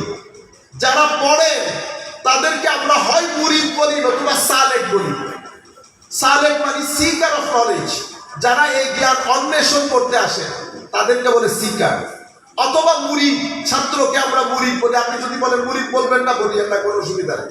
কিন্তু সুফিয়ায়ে কেরাম এই শব্দের উপর ঐক্যমত পোষণ করেছেন। আচ্ছা, এরপরে তাসাউফের আরেকটা বড় সংজ্ঞা, তো তাসাউফ আদবের নাম। যার ভিতরে আদব যত বেশি, তার ভিতরে তাসাউফও তত বেশি। আমি আমার উস্তাদকে জিজ্ঞেস করেছিলাম, হুজুর এক সেন্টেন্সে না, এক বাক্যে যদি আমি আপনাকে বলি তাসাউফ কি বলতে, আপনি কিভাবে বলবেন? উনি আমাকে বলছেন, বেটা এক বাক্যের বলতে তো পারবো না, দুইটা শব্দ ব্যবহার করি। দুই শব্দে যদি বলি তাসাউফকে এভাবে বলবো, হুসনুল মুআমালা। স্রষ্টা এবং সৃষ্টি ইনাদের সাথে যখনই আমি কোনো ডিল করব, মুআমালা করব, আচরণ করব, বিহেভ করব, সব জায়গায় যেন এটা ভদ্র নম্রতার সাথে হয়। এটাই তাসাউফ। কেউ যেন আমার মাধ্যমে কোনো কষ্ট না পায়, এটাকে তাসাউফ বলে। সম্মানিত উপস্থিতি,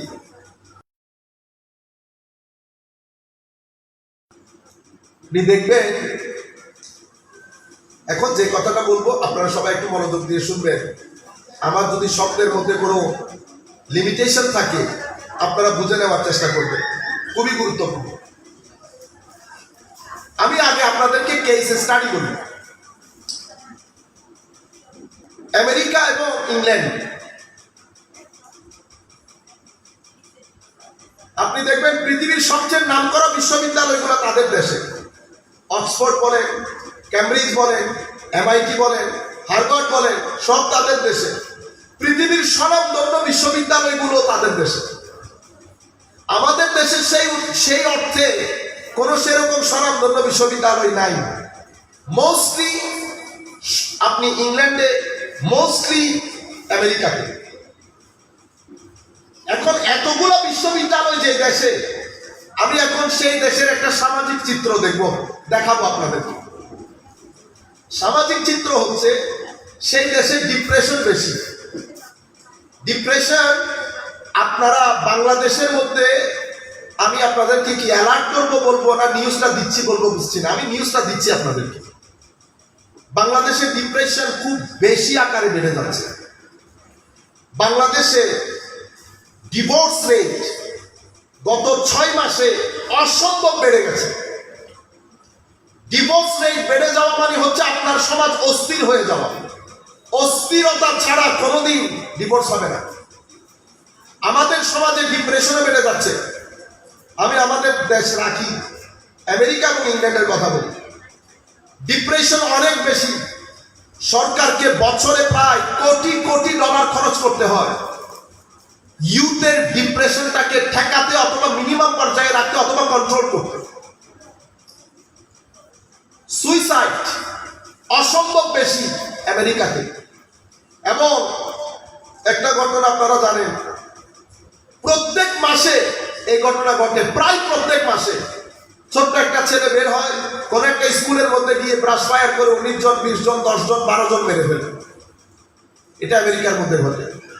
তাহলে ডিপ্রেশন অনেক বেশি, সুইসাইড অ্যাটাক অনেক বেশি, হত্যাযজ্ঞ বেশি, ক্রাইম বেশি, রেপ বেশি, ডিভোর্স তো আমি কোনো সার্ভের মধ্যে আসবে না, সেই পর্যায়ে ডিভোর্স হয়। As a result of this পুরা সোসাইটির মধ্যে এগুলা সব ডিপ্রেশনের, এই ডিপ্রেশন হচ্ছে এগুলার কারণ।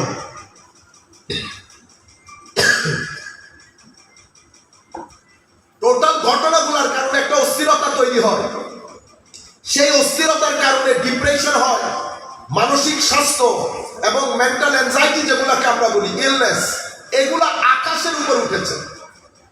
কিছুদিন আগে একজন বাঙালি আমেরিকাতে থাকেন, ওনার সাথে উনি আমার কোন একটা বক্তব্য শুনেছেন, হয়তো উনি বুঝতে পারেন নাই। আমাদের এখানে এমনি তো না বুঝে কথা বলার লোক বেশি। উনি আমাকে ফোন দিয়ে বলতেছেন, আপনি একটা ভুল তথ্য দিয়েছেন জাতিকে। আলাম কি ভুল তথ্য দিয়েছি? উনি বলেছেন, আপনি বলেছেন আমেরিকার স্বাস্থ্য বাংলাদেশের স্বাস্থ্যের তুলনায় আরো খারাপ। আলাম না, এই কথা আমি কোশ্চিন কালেও বলিনি।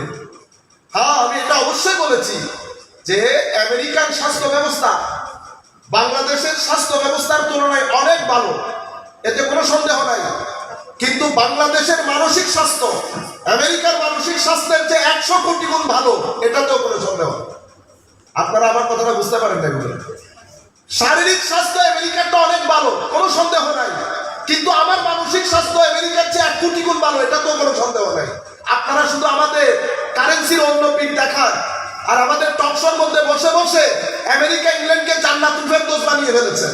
আমরা পুলিশে জব করেছি ইংল্যান্ডের মধ্যে, আমরা জানি সমাজ কি। হ্যাঁ, যেটা ভালো সেটা ভালো, আইন আছে, নিয়ম নীতি আছে, হালাল হারাম আছে, মানুষের চরিত্র আছে, ডেমোক্রেসি আছে, সত্যিকার অর্থে হিউম্যান রাইটস এর চর্চা আছে, নো ডাউট।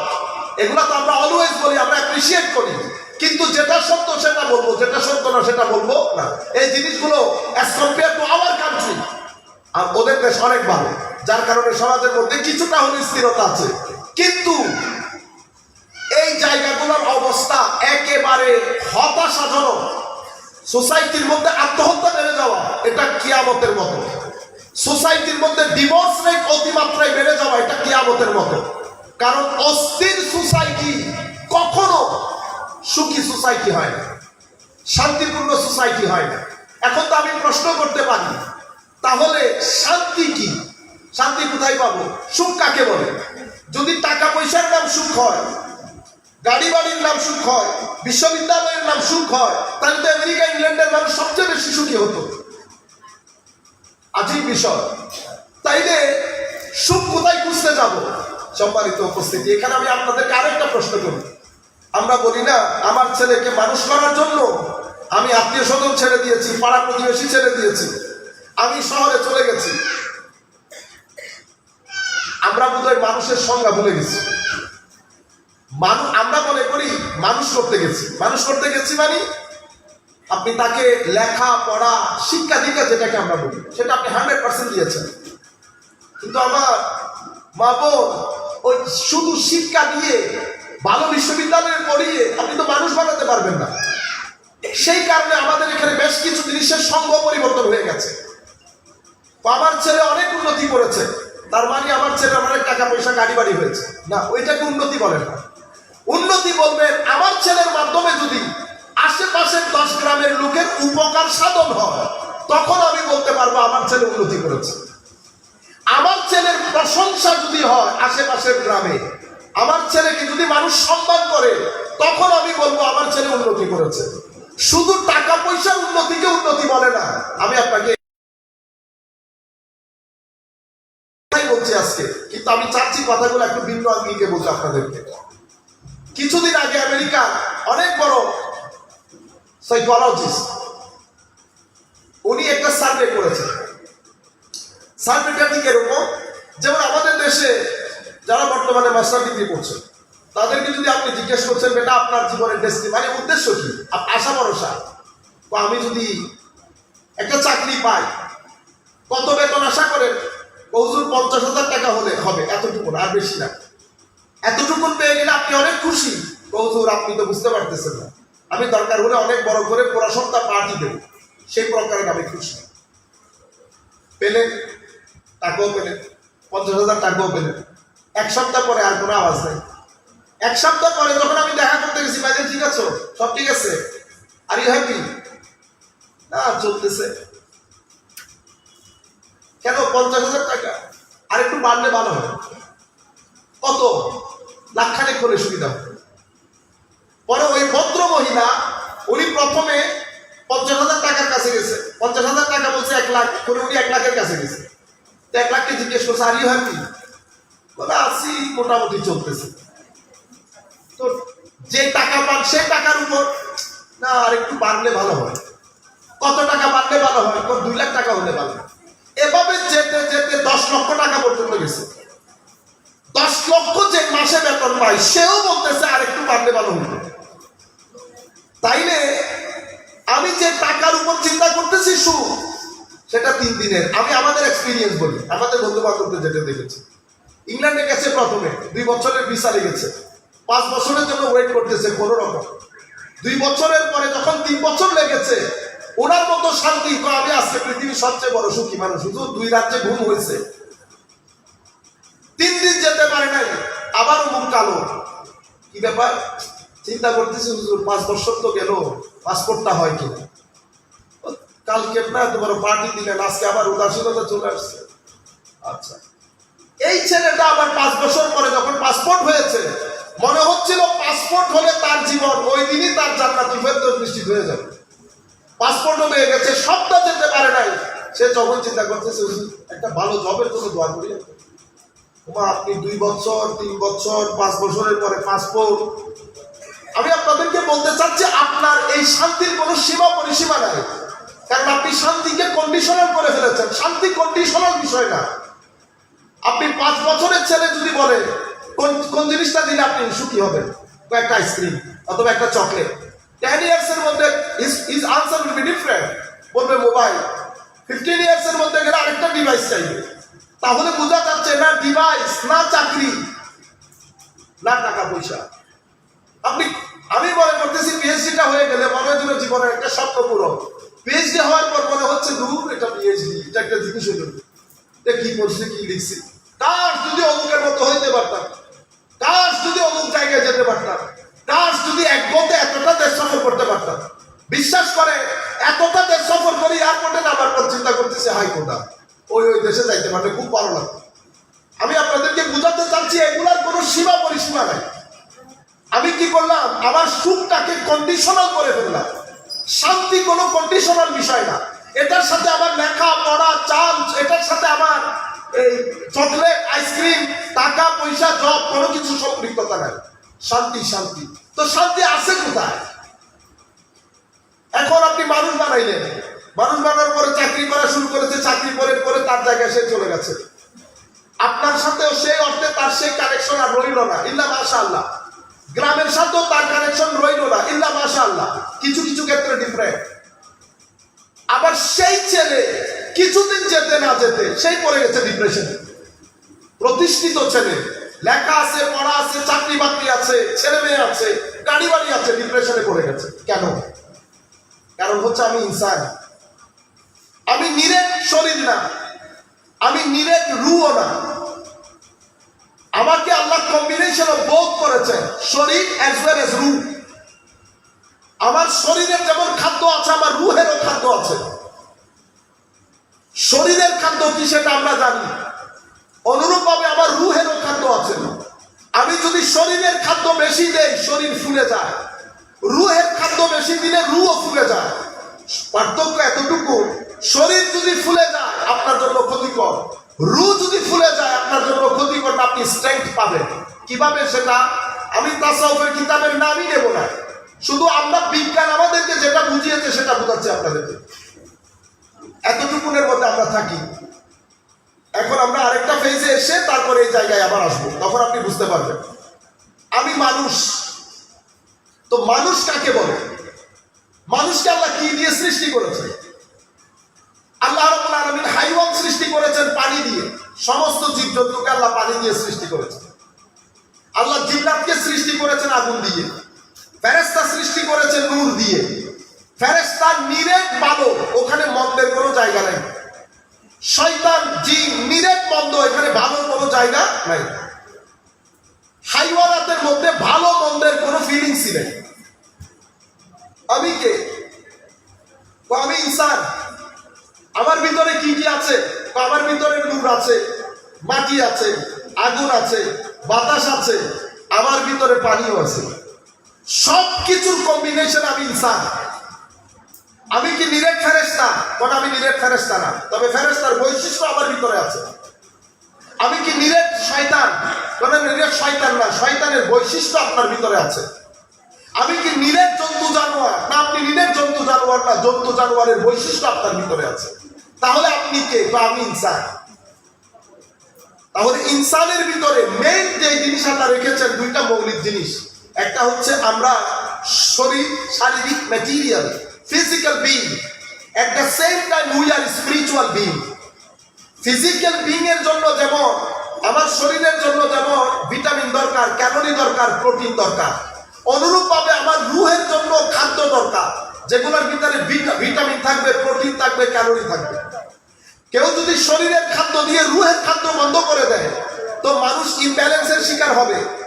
ফিজিক্যাল বিং এবং স্পিরিচুয়াল বিং, আমার ফিজিক্যাল ডাইমেনশন এবং স্পিরিচুয়াল ডাইমেনশন যদি ইমব্যালেন্স হয়, আমার বিহেভিয়ার ইমব্যালেন্স হয়ে যাবে। বিহেভিয়ার ইমব্যালেন্স হলে আপনি কি পাবেন? কিছু ফেরেশতা, কিছু শয়তান, কিছু হাইওয়ান পাবেন। এবং এটার কনসিকুয়েন্সেস হচ্ছে টেনশন এবং ডিপ্রেশন। এখান থেকে আপনি আমাকে বাঁচাইতে পারবেন না। তাহলে আমি আসবো কোথায়? আপনি ব্যালেন্স করতে হবে। ব্যালেন্স করতে হলে আপনি নবী রাসূলের দেওয়া শিক্ষা বাদে আপনার কাছে অন্য কোনো অপশনই নাই।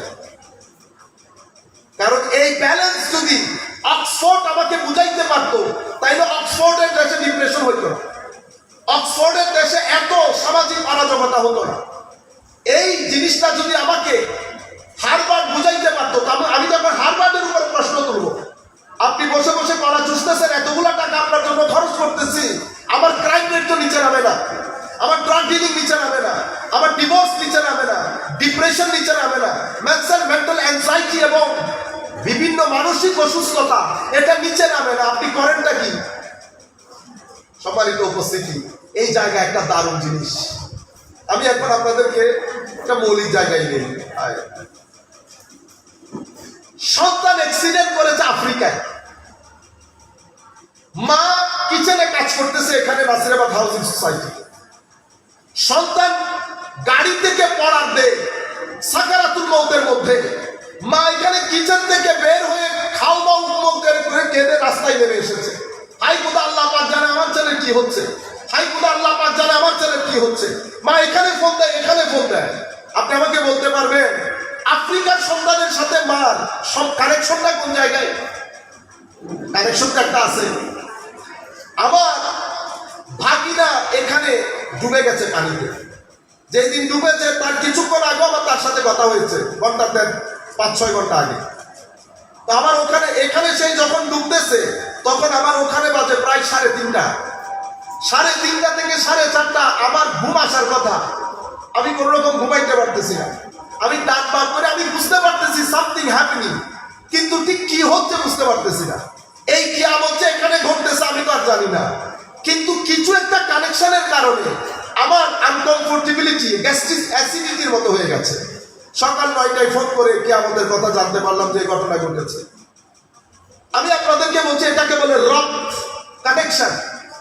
একটা কানেকশন আছে আপনার সাথে আপনার মায়ের, একটা কানেকশন আছে আপনার সাথে আপনার ব্লাডে। তো মার সাথে যদি সন্তানের কানেকশন থাকে, তো 10 কোটি মা একটা সন্তানকে যে আদর করে, তার চেয়ে বেশি আদর আল্লাহ তার সৃষ্টি জগৎকে করে। তার চেয়ে বেশি আদর আল্লাহ তার সৃষ্টি জগৎকে করে। মাগরিবের আদর বলছে জি, মাগরিবের আদর কত দেরি আছে, হয়ে গেছে ভাই।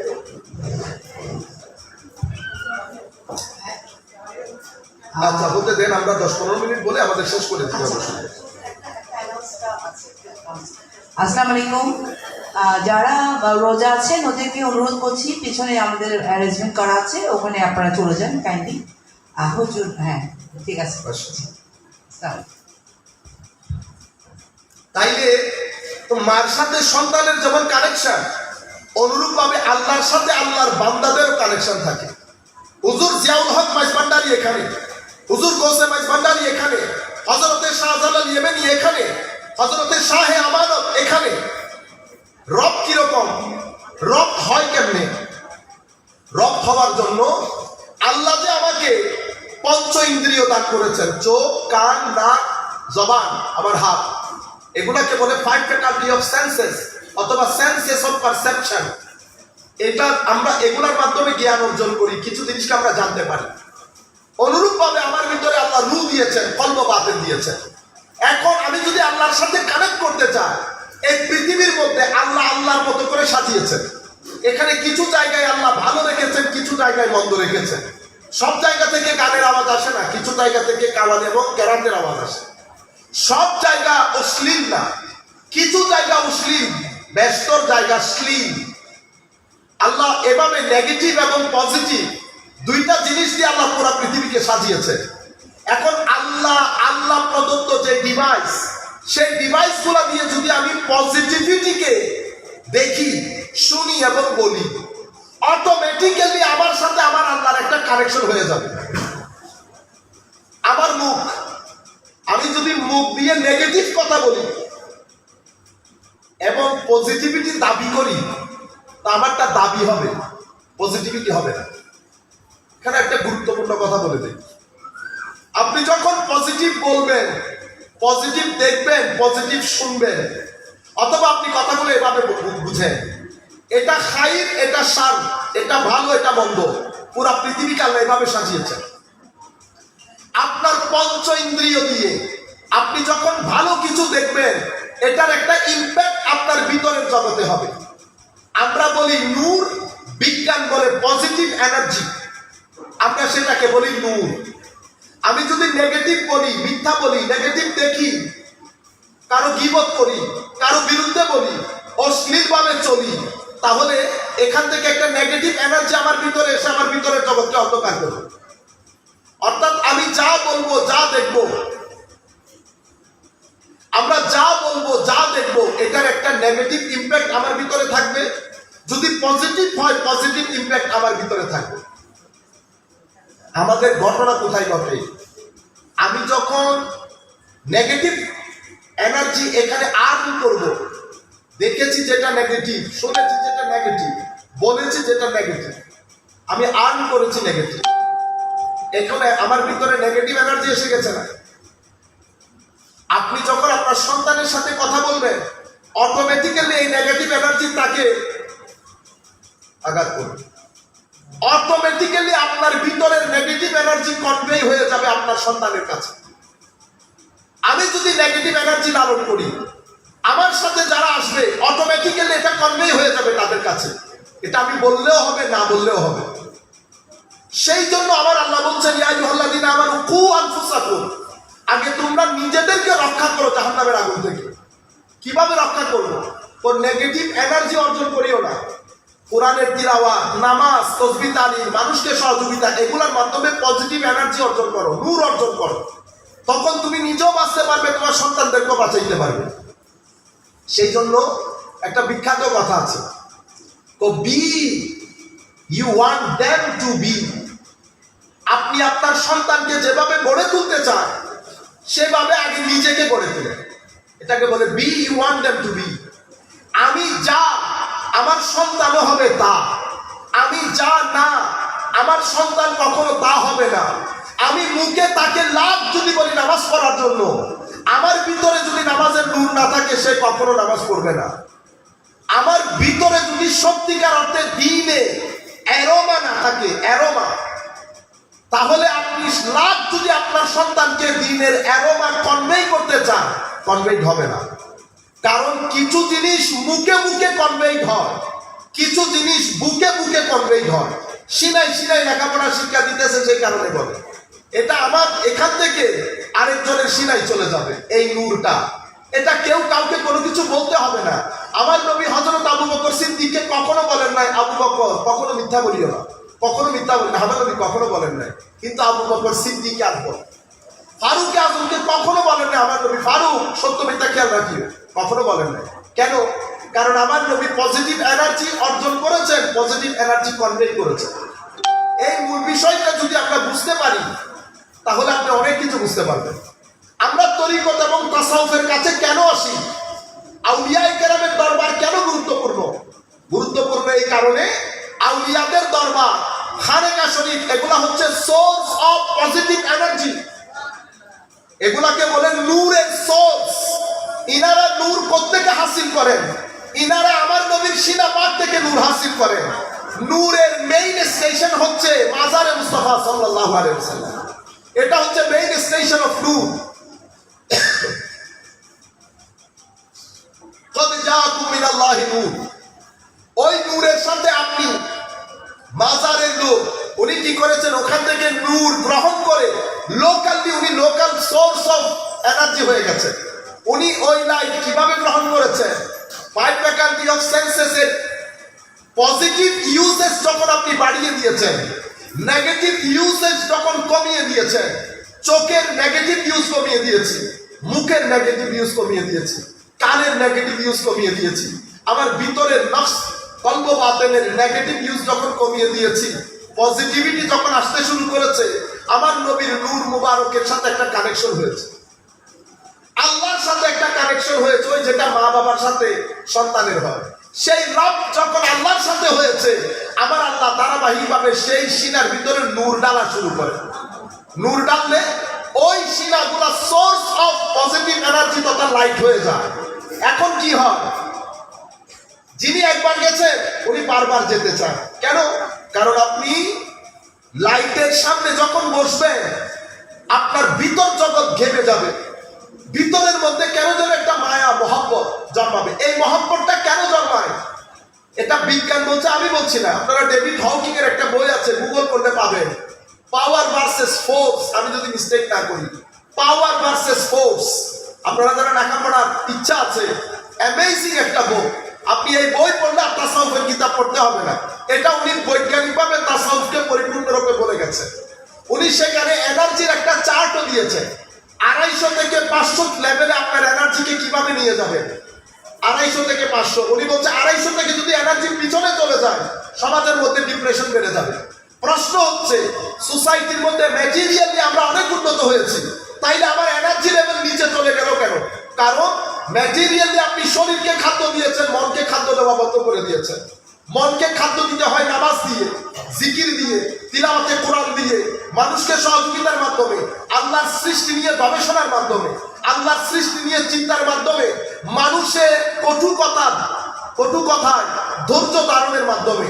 দুইটা জিনিস যে ব্যক্তি নিজের ভিতরে আয়ত্ত করতে পেরেছে, তার দুনিয়ার জীবনও সুন্দর হয়েছে, কবরের জীবনও সুন্দর হয়েছে। একটা সবর, একটা শুকর। একটা সবর, একটা শুকর। সবর মানে ধৈর্য ধারণ করা। নেগেটিভ যা কিছু আসবে ধৈর্য ধারণ করবো, পজিটিভ যা কিছু আসবে তা নিয়ে আল্লাহর দরবারে কৃতজ্ঞতা প্রকাশ করব। সবর এবং শুকর এটা তাসাউফের উসুলি শিক্ষা, মূল শিক্ষা, যেটা সুফিয়ায়ে কেরাম আমাদেরকে শিক্ষাদান করে। তো যখন এনার্জি লেভেল 500 পর্যন্ত পৌঁছায়, 500 পর্যন্ত পৌঁছাইলে উনি বলছেন এই ধরনের এক ব্যক্তির মাধ্যমে 7 কোটি মানুষ উপকৃত হয়। কয় কোটি মানুষ? 7 কোটি মানুষ। এই ধরনের লোক যখন পৃথিবী থেকে চলে যায়, তো উনি চলে গেলে ওনার শরীর কিছু হলে শরীর হবে, কিন্তু ওনার যে এনার্জি সেটার কোনো বিনাশ নাই। সেই কারণে পৃথিবীর যেই সময় যেই মাজারে আপনি যাবেন, আপনি সেই মাজারে গেলে নিজের, সেই কারণে আমাদের দেশে, পৃথিবীর যেই সমস্ত দেশে মাজারাত আছে, সেই সমস্ত দেশ এখনো পর্যন্ত ডিপ্রেশন থেকে মুক্ত আছে। পৃথিবীর যেই সমস্ত দেশে তরিকত এবং তাসাউফের দীক্ষা শিক্ষা আছে, মাজারাত আছে, সেই সমস্ত ভূখণ্ড এখনো পর্যন্ত তাদের ভিতরে চরিত্র আছে কিছুটা হলেও, মানুষকে সহযোগিতা করা, মানুষের জন্য দান করা। এখন দেখছেন না, আমেরিকার লোক, ইংল্যান্ডের লোক ওয়েলফেয়ারের জন্য টাকা খরচ করছে অনেক বেশি। কেন? কারণ ডিপ্রেশন থেকে কেউ কাউকে মুক্ত করতে পারছে না। ডিপ্রেশন থেকে মুক্ত হইতে চাইলে আমি আমার রুর দিকে খেয়াল করতে হবে। আমার রু যেখানে, আপনি যখন কক্সবাজারে যাবেন অথবা আপনি যখন শ্রীমঙ্গলে যাবেন, আপনি শ্রীমঙ্গলের সৌন্দর্য দেখার পরে অটোমেটিক্যালি আপনার ভিতর থেকে একটা সুবহানাল্লাহ বের হবে। ওই এক সুবহানাল্লাহ আর আপনি ঘরে বসে যদি 1000 বার সুবহানাল্লাহ পড়েন, ওই এক সুবহানাল্লাহ সমান হবে না। ওইটা আপনার রূহকে সেই পরিমাণ জিন্দেগি দান করবে। আপনি যখন কোনো একজন মানুষকে, পরিবারকে, এমন পরিবার যার ঘরের মধ্যে চাল ডাল নাই, আমরা ইচ্ছে করলে অনেকেই করতে পারি, যাদের 1.5 লক্ষ টাকা মাসিক ইনকাম, তাদের উচিত মিনিমাম 10,000 টাকায় 2 পরিবারকে চালানো। তারা ইজিলি চালাইতে পারে। 5,000 5,000 2 পরিবারকে দিলে, 4,000 4,000 8,000 2 পরিবারকে দিলে স্পন্সর্ড হয়ে যায়। বিশেষ করে আমাদের সোসাইটিতে যাদের স্বামী মারা যায় অল্প বয়সে, তারা অসম্ভব কষ্টের মধ্যে পড়ে যায়। আপনি যদি সুখ কিনতে চান, তো সুখ কিভাবে কিনতে পারবেন?